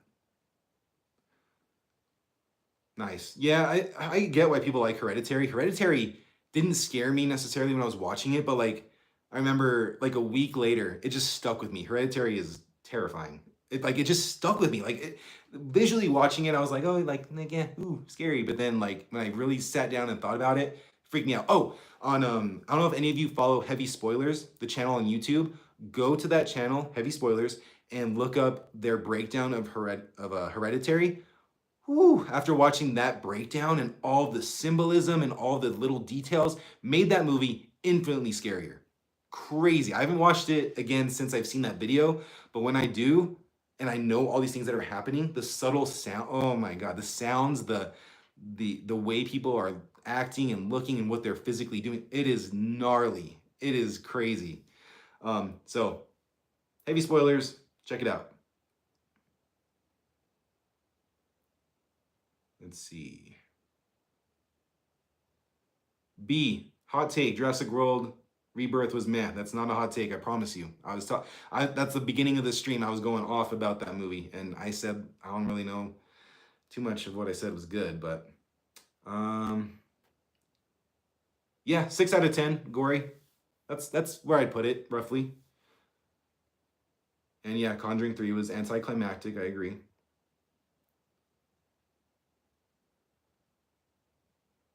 Hey, B, you watched the video. Thank you. Disappointment Rex.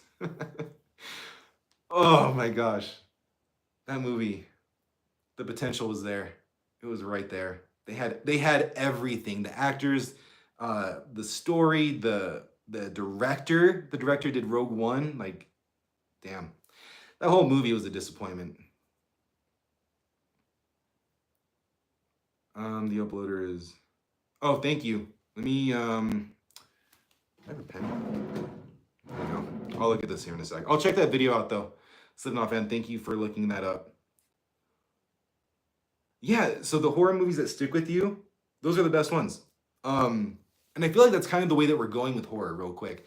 Let me get this out, is that they don't really rely on jump scares anymore. And I think that's definitely the way to go. I've seen so many horror movies. They also have the jump scares in them, but I want to do like a reflection, right? Like look in the mirror and like see how this movie affects me, like on a personal level. Or like, this isn't the best example, but like, I don't know if any of you have seen Heretic, and that movie with Hugh Grant, and huge religious themes, massive religious themes. That's what the whole movie is based about belief and all this stuff. And like just how he broke down religion is terrifying. Like that's my... Is this a scam? Is it real? Is it this? And it just makes you think and question things, and it's scary. Like that, even just like that is scary. But yeah, I think the movies that really stick with you, those are the ways to go.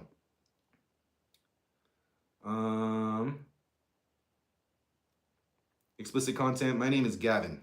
I'm Gavin. Nice to meet you. What 3 obscure films that you don't think we have seen that you'd recommend? Oh man, y'all probably know more than I do, and I'm the movie guy, right? Let me go back to Letterboxd. Oh, so since we're on the subject of horror and answering your question, have you seen Martyrs? I think it's French. The French film Martyrs. Oh my God. I listened to a horror podcast, and they were talking about that movie, and I've heard that movie in the horror community a lot, and I was like, I'll check it out. I'll check it out. Watch that movie. That movie was messed up. That movie freaked me out. Just the concept. Once again, the concept was terrifying. Heretic was awesome. Yeah, let's see. Yeah, Heretic was great. Let's see.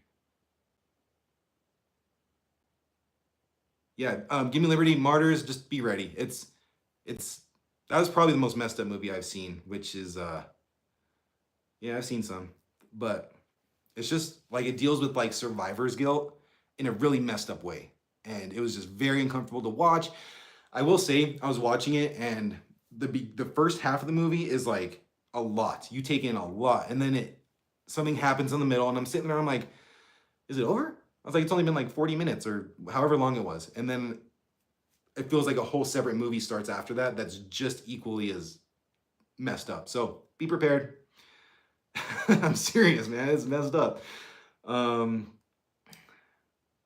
Last Night in Soho, gory. I have not. Should I watch that movie? I started it maybe like a year ago. It's on my watch list, right? But do you ever like throw on a movie and then for whatever reason you just kind of fall out of it? Like you're like not in the mood. Like just I don't know.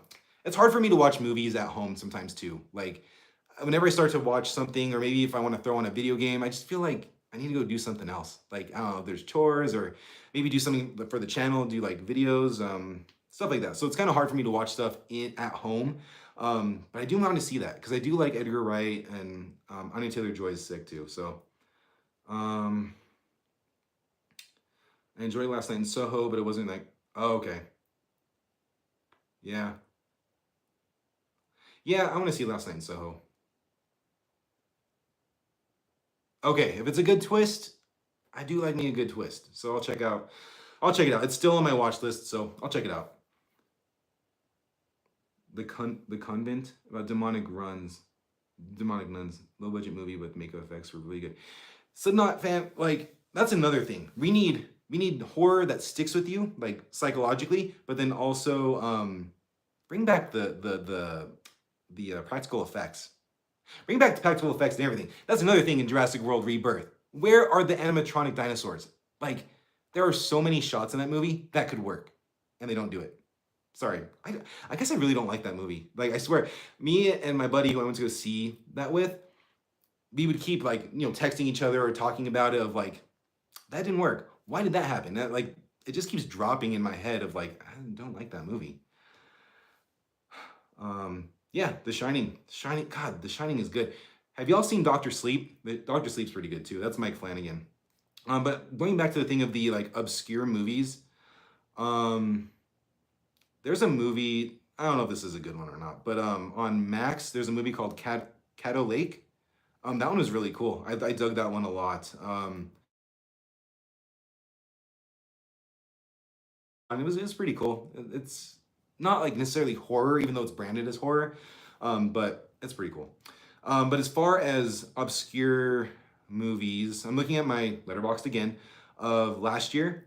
Oddity. Has anyone seen Oddity? That one blew my mind. That was terrifying.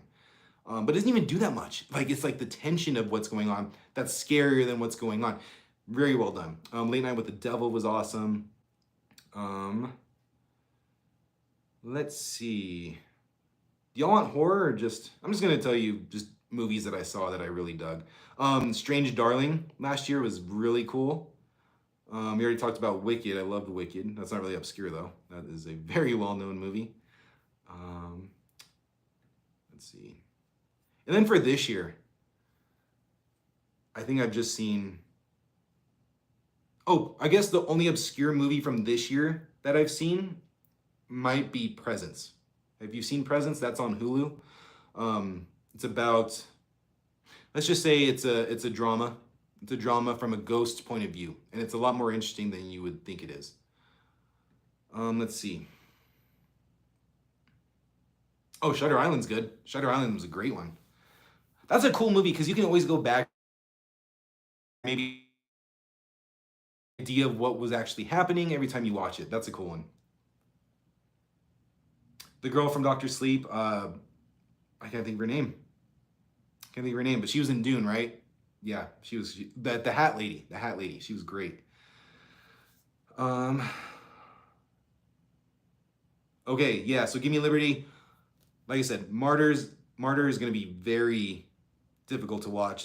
I mean, maybe it's fine for you. It's just a lot to take in. Oddity, very ominous. The tension is unreal, but it's not like shock factor or anything. Like it's just a very good kind of scary movie. Who should you direct Brave and the Bold? Gory. So we have Muschietti, the guy who did The Flash, It Part 1, Part 2. He's attached to it. But even, like, I thought that was so weird when they announced this movie and they said that he was the one.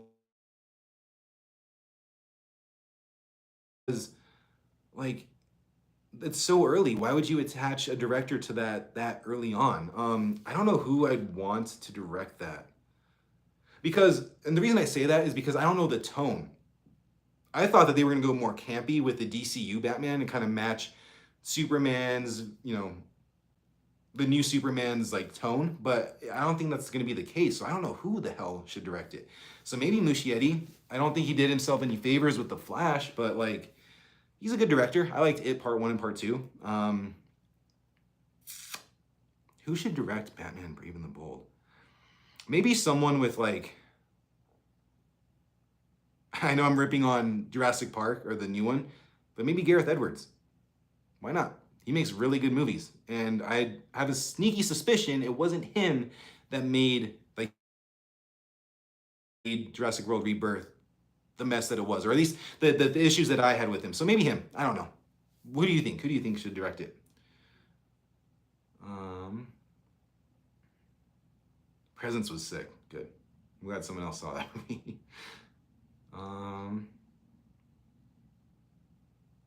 Ooh, Pearl. Not a big fan of Maxine. X was okay, but Pearl, for me, those are just my opinion. Pearl for me, top tier, S tier, baby. Loved that movie from start to finish. So creepy. Mia Goth, good God. That monologue at the end, kind of messed up that she didn't, I need to look it up, but I'm assuming she wasn't like nominated for anything because that scene alone should have got her an award. Good Lord, she is great. Let's get back talking about Superman. What do you think they will need to add to new and interesting to the plot in order to get our attention?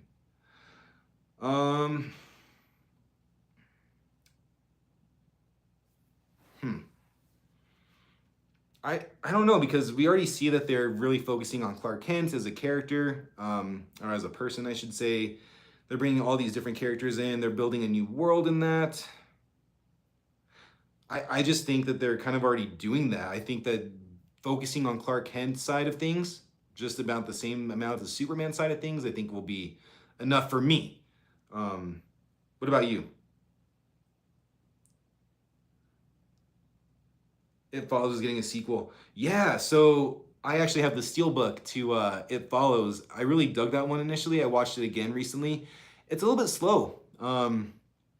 Having said that, I'm very excited for the sequel because this is a movie that could be a sequel very easily. And I like the time, the spacing between the two movies. I think that works really well. So very excited for that. Okay, so Gareth Edwards is not involved in the pre-production. He was hired as a replacement for David Fincher. They had David Fincher? Damn. Just weeks before filming. Okay, so that's what I'm saying. That's what I'm saying. Gareth Edwards is a great director. Dude does not miss. Yeah, let's throw him in the mix for Brave and the Bold. Why not? I knew that wasn't him. Let's see. Explicit content, hello. Less Guardian style humor. Actually focus on the story for Superman will save it. Yeah. Story over everything. And that, if you read anything or see anything from James Gunn, he always says, nothing's gonna be made until the script is ready to go. We're about to see if that's the case. And I think comedy has a place in these movies, 1000% has a place. But look at Marvel. How many times does something serious happen, something very emotional or just serious in general, and then immediately after there's a joke? Like, sit with it. Let us as an audience, we're not stupid, like let us sit with this for a minute. There doesn't need to be a joke all the time. I'm a little bit passionate about that, I guess. Give me a second, y'all. I'm gonna go grab a charger for the computer because I want to keep talking to you for a little bit, but it's about to die. Be right back.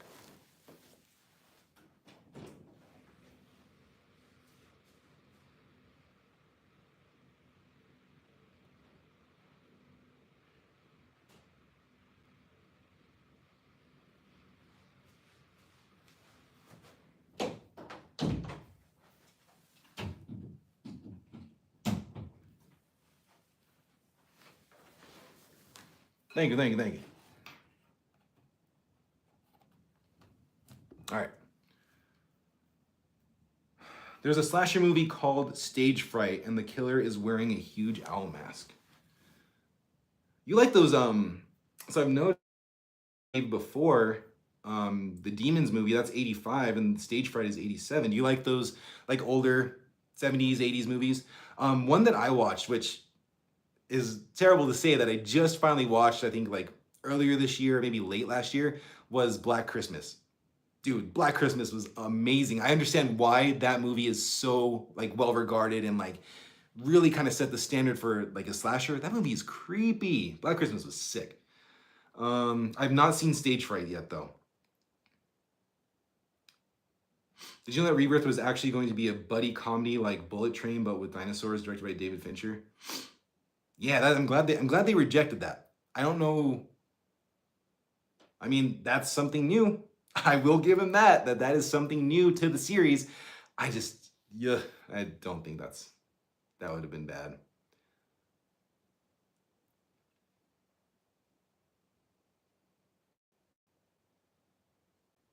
He goes to room because he need to check out Childs.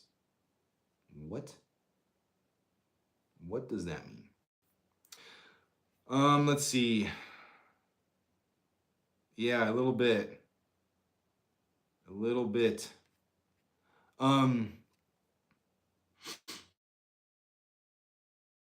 What is it? I have it. There was a movie in the 80s. Oh my god. I don't have the list with me. Son of a gun. Yeah, I need to watch more of those from the 80s, like those classic ones. That's gonna piss me off. There was a movie. Damn it, it's gone. I don't have it. Anyway, there was a movie in the 80s that I have on my list on like Peacock or something that I need to check out. That I hear is really good, really disturbing. I like those disturbing movies. It's great. Let's see. My go-to era for horror. I don't know. I don't know if I have one. I actually don't think I have a go-to. I do like the grittiness and like just all those movies in like the 70s and 80s, they just feel dirty, right? They just feel so dirty, and like I feel like that adds to the tension. Like probably the best example is Texas Chainsaw Massacre. Like, yes, that was filmed in the summer in Texas, so everyone's hot and sweaty, but like there's just this aesthetic to that movie that just looks gross. And like even when Leatherface, even when they're just driving like on the road and they're in the van, like every shot in the movie makes you feel a little uncomfortable. And that's awesome to actually get going.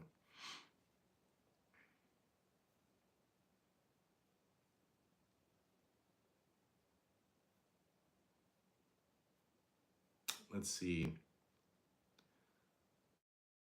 Explicit content. What are you doing, man? What are we doing here?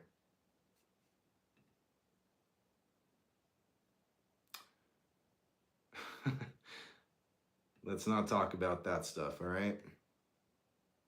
I'll have to, there's an option to put user in timeout. Don't make me put you in timeout, sir. All right. I have about like 10 more minutes, guys, and then I got to get ready for work. So is there anything else y'all want to talk about today? Once again, thank you all for stopping by and commenting and all that stuff, and it's a lot of fun. I do this every Saturday, same time. So yeah, I've heard people say they need to take a shower. Yeah, they like it. Yeah, they need to take a shower after watching the original Texas Chainsaw Massacre 1000%. I really like the remake of the Texas Chainsaw Massacre a lot. That's actually, okay, Texas Chainsaw Massacre, that's a series that had like one or two good ones, in my opinion. I haven't seen them all, but I've seen like maybe 5 or 6 total. I think like 5, if I'm being honest. But the remake is my favorite. Remake, I thought, nailed still that gritty, gross feel to it with like a modern take. And I think it worked really well. Timeout chant in the chat. Oh, thank you, Gimme Liberty. Appreciate it. Appreciate you. Let's see. Hey, did anyone that's watching, do y'all see Megan 2.0?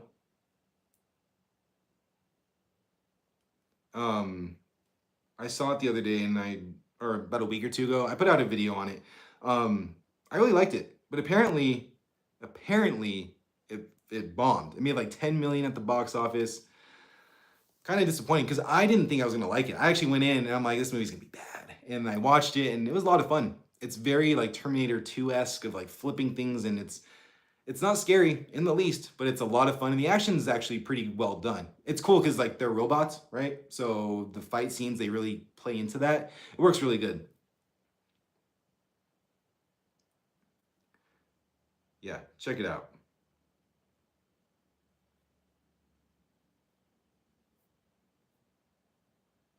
All right. Before I go, Scream is my favorite horror franchise. I'm eagerly waiting for 7. Yeah, Scream is the most consistent, in my opinion, horror franchise, like hands down. I didn't like the end of 6 though.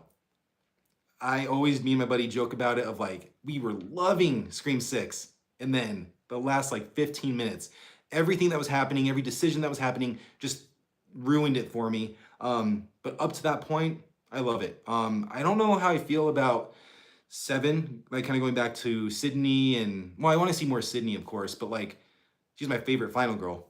So I do want to see more of her. But the Melissa Barrera firing, and like there's just a lot of like negativity looking there. So I'm gonna go see it. Don't get it twisted. I'm gonna go see this movie. So I just hope it like is good. You know what I mean? Because they clearly were working on something with her character, but now that she's gone and basically almost everyone's gone from the group of 4, like I don't know where they're gonna go with the story. So let's see.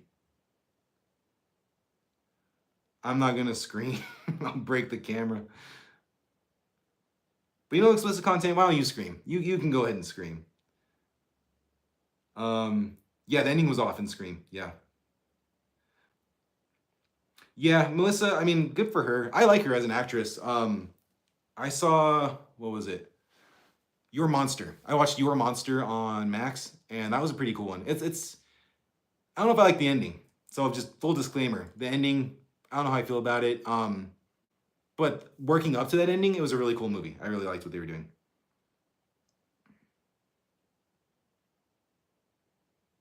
Let's see. Creature Feature. Okay. I'll take a look at that movie too. Slipknot fan, you got all the recommendations, man. I'm glad you're here. I'm glad you're here. When when you're talking to people, it's your mind doesn't work the same. I'm still getting used to this and like talking this much. I'm a very quiet dude. Like ask anyone. Very quiet. So like talking this much is very different for me. So thank you for like all the recommendations, because for me sometimes I draw the blanks. I'm not gonna shout out your son. That was a good trick there, bud. I saw what you were doing there. My favorite horror movie is Scary Movie. Dude. Okay, so that was another thing I want to talk to you all about real quick. So I feel like I saw the trailer for Naked Gun, and then Scary Movie 6 comes out next year. Is this, depending on how Naked Gun is, do you think we're going back to that raunchy, like anything goes type of comedy? Because I hope we are. Because Naked Gun looks like pretty funny. But like if Scary Movie 6 comes back and it's like the first 2, make it rated R, nothing's off limits, that movie's gonna make $1 billion. I feel like there's a lot of people that really want to see that type of humor again. And there's so much material for them to pull from. Like they could make probably 6 more scary movies and everyone would go see it because they're so funny. Give us that parody type of movie back. I am all in on that.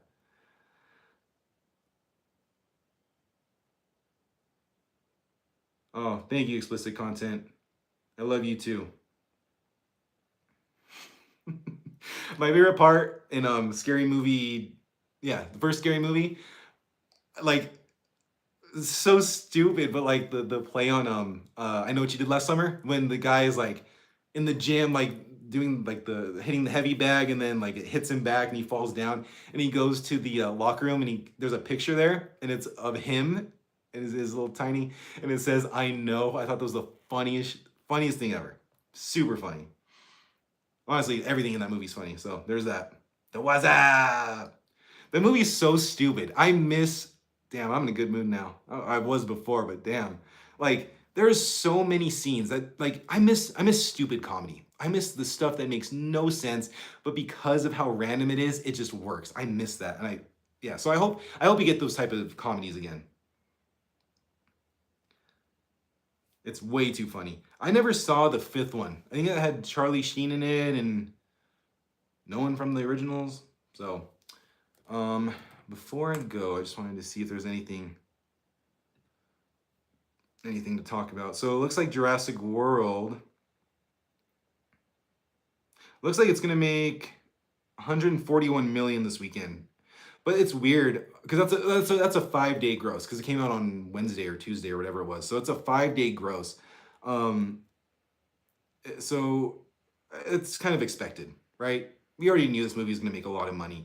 I'm more excited to see, not excited, but I'm more curious of the drop off next week because once again, the word of mouth. Once again, Dominion made over $1 billion even with the bad word of mouth. So we'll just see. Oh, the rap lyrics, yeah.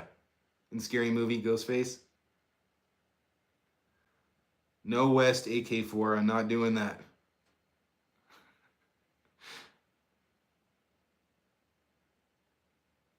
Scary Movie 3. Me and my buddy quote Scary Movie 3 a lot. The hey, we're in the hood. We're in the hood. Like it's PG-13, I think. So I was worried they were gonna take it down a notch and it wasn't gonna be that funny. No, they still pushed it, and I love that. He didn't do well in 5. It was all over the place. Every part of Scary Movie in the first 2. Yeah, the first 2 were awesome. Like I said, I like 3. We were just talking about 3. 4 was War of the Worlds and The Grudge, I think. When she goes into the Grudge house and the kids just naming like Japanese company names. Fire. Take my strong hand. See, that's what I'm talking about. Like every movie has like something really, really iconic, and there's just so many quotes. And good lord, love it. Major. Yeah, so we're getting a new one of these next year, and I'm so hyped. I don't know if any of you follow 3C on YouTube. He's a really good YouTuber with movies, and he breaks down a lot of news. And I guess he found an interview with Marlon Wayans talking about like who's coming back, and they're trying to get Cindy and Brenda back. So we'll see. I just feel like if they can't get the crew back together, they still make it. Like if the brothers come back as like Shorty and stuff, is that enough? I don't think that's enough. And if it says Scary Movie 6, you know, like on the trailer, but it has like a bunch of unknown people or like not the original people, is it going to appeal to all of us? I mean, I still want to go see it, but I'm just curious. Just curious. I want Toshiba Mitsubishi. Brandon needs a standalone film. That would be sick. That would be good. I would watch that. Yeah, so potential's there. There's so many things that they could rip off. Like, I think The Conjuring is definitely one. I think Terrifier has to do Terrifier. Shoot, even Final Destination. That's like, I don't know if they would do that. But there are some ideas there with that. So you're running from Bones. That's what I'm saying. Like, oh my gosh, such a good movie. And it's funny too because the first Scary Movie came out when I was young.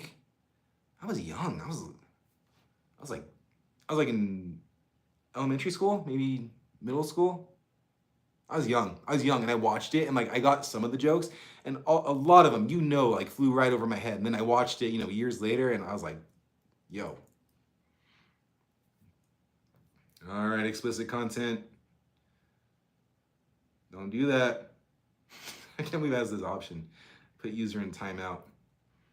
Yeah, see, Terrifier has to be in there. Terrifier has to be in there just because of how big and iconic art's becoming. Do y'all like Terrifier? I feel like it's a very divisive franchise. I dig it. I watched the first one. I felt really dirty after watching that. I watched it alone, so I was like, that got a little weird. And then the second one I watched alone as well, and that one I just felt had a lot more. Like it added more lore to it. It was more creative. That bedroom scene was unreal. I remember watching it like, okay. And then like I was watching, I was like, oh, that's crazy. And then it kept going. And I said, you got her, you're good. And then it got worse and worse and worse. I remember I looked away for a second. I was like, this is unbelievable. Like it's crazy. 3 was also very good. That was a lot of fun. Christmas movie. I am, explicit content, I am 34. No, but seriously, like you got her, like enough, and they just kept going and going and going with it. Like, yeah, but Terrifier 2 is sick of the franchise so far. Um, yes to Artie, and it would be hilarious to see a Megan or 28 Years Later parody. Ooh, Megan. Megan would be cool. They just have so much to go off of since it's been so long. Oh, thank you. Thank you, explicit content. Yeah, I just turned 34 about on the 20th, June 20th.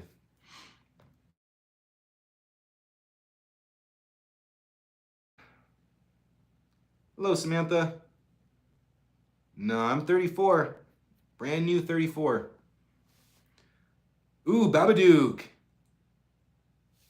I feel like they could do some really cool, well, funny, stupid ideas with the Babadook. I didn't like the Babadook the first time I saw it, actually. I think I expected something else, and it was a movie about grief. So if I went back and watched it, I'd probably like it more, but I don't know. Idea for the Babadook. Let's see. Before I go today, y'all, as far as what's coming to the channel, so as you all know, Superman's coming out this week. We talked at lengths about it. I have a video coming out tomorrow. It's going to be about, if anyone's watching this, then you already know what's going on with Superman. You probably don't need to watch it, but definitely watch it and give it a like. But I'm going to be talking about what you need to know. How of a new Superman. This is for people that don't know who this person is, what the DCU was, how we got to this point. So that's coming out tomorrow. Tuesday, I got a video coming out about the characters. Like I said before, what you should know. No spoilers or anything. It's just people that you've seen in the trailers, the posters that have been put out. It's just a quick thing for people to watch, to go into the movie and not feel completely lost, which I'm sure they will bring you all up to speed in the movie, but it was a fun little thing. See it Thursday. I'm not lucky like some other people in here that get to go see it on Tuesday. But on Thursday, I'm gonna go see it. I think I'm trying to do not just reviews, like just straight up review videos. I wanna do like comparisons. So I'll probably do like a Superman versus Man of Steel, of things that I liked about both, what the differences, stuff like that. And then next weekend also, I'll try to put out a character ranking, because there's so many characters in this, and I'm sure there's gonna be a lot of standouts. I'm gonna do a ranking of all the different characters, the Daily Planet, all the heroes, all the villains, stuff like that. Crypto is probably gonna be number one. Just saying. All right, cool. Yeah, thanks, Give Me Liberty.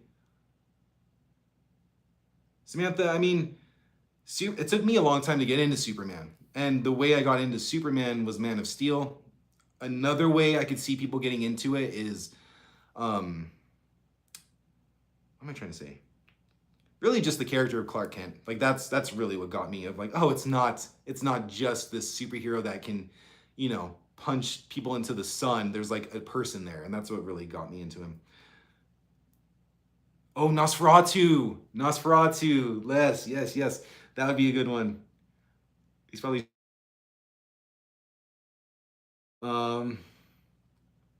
let's see. Open your mind. Yeah, no, I mean, Superman should be good. I'll give you my thoughts about it. I cannot wait. There was a scene, not a scene, what am I talking about? I'm getting tired, y'all. I'm talking a lot.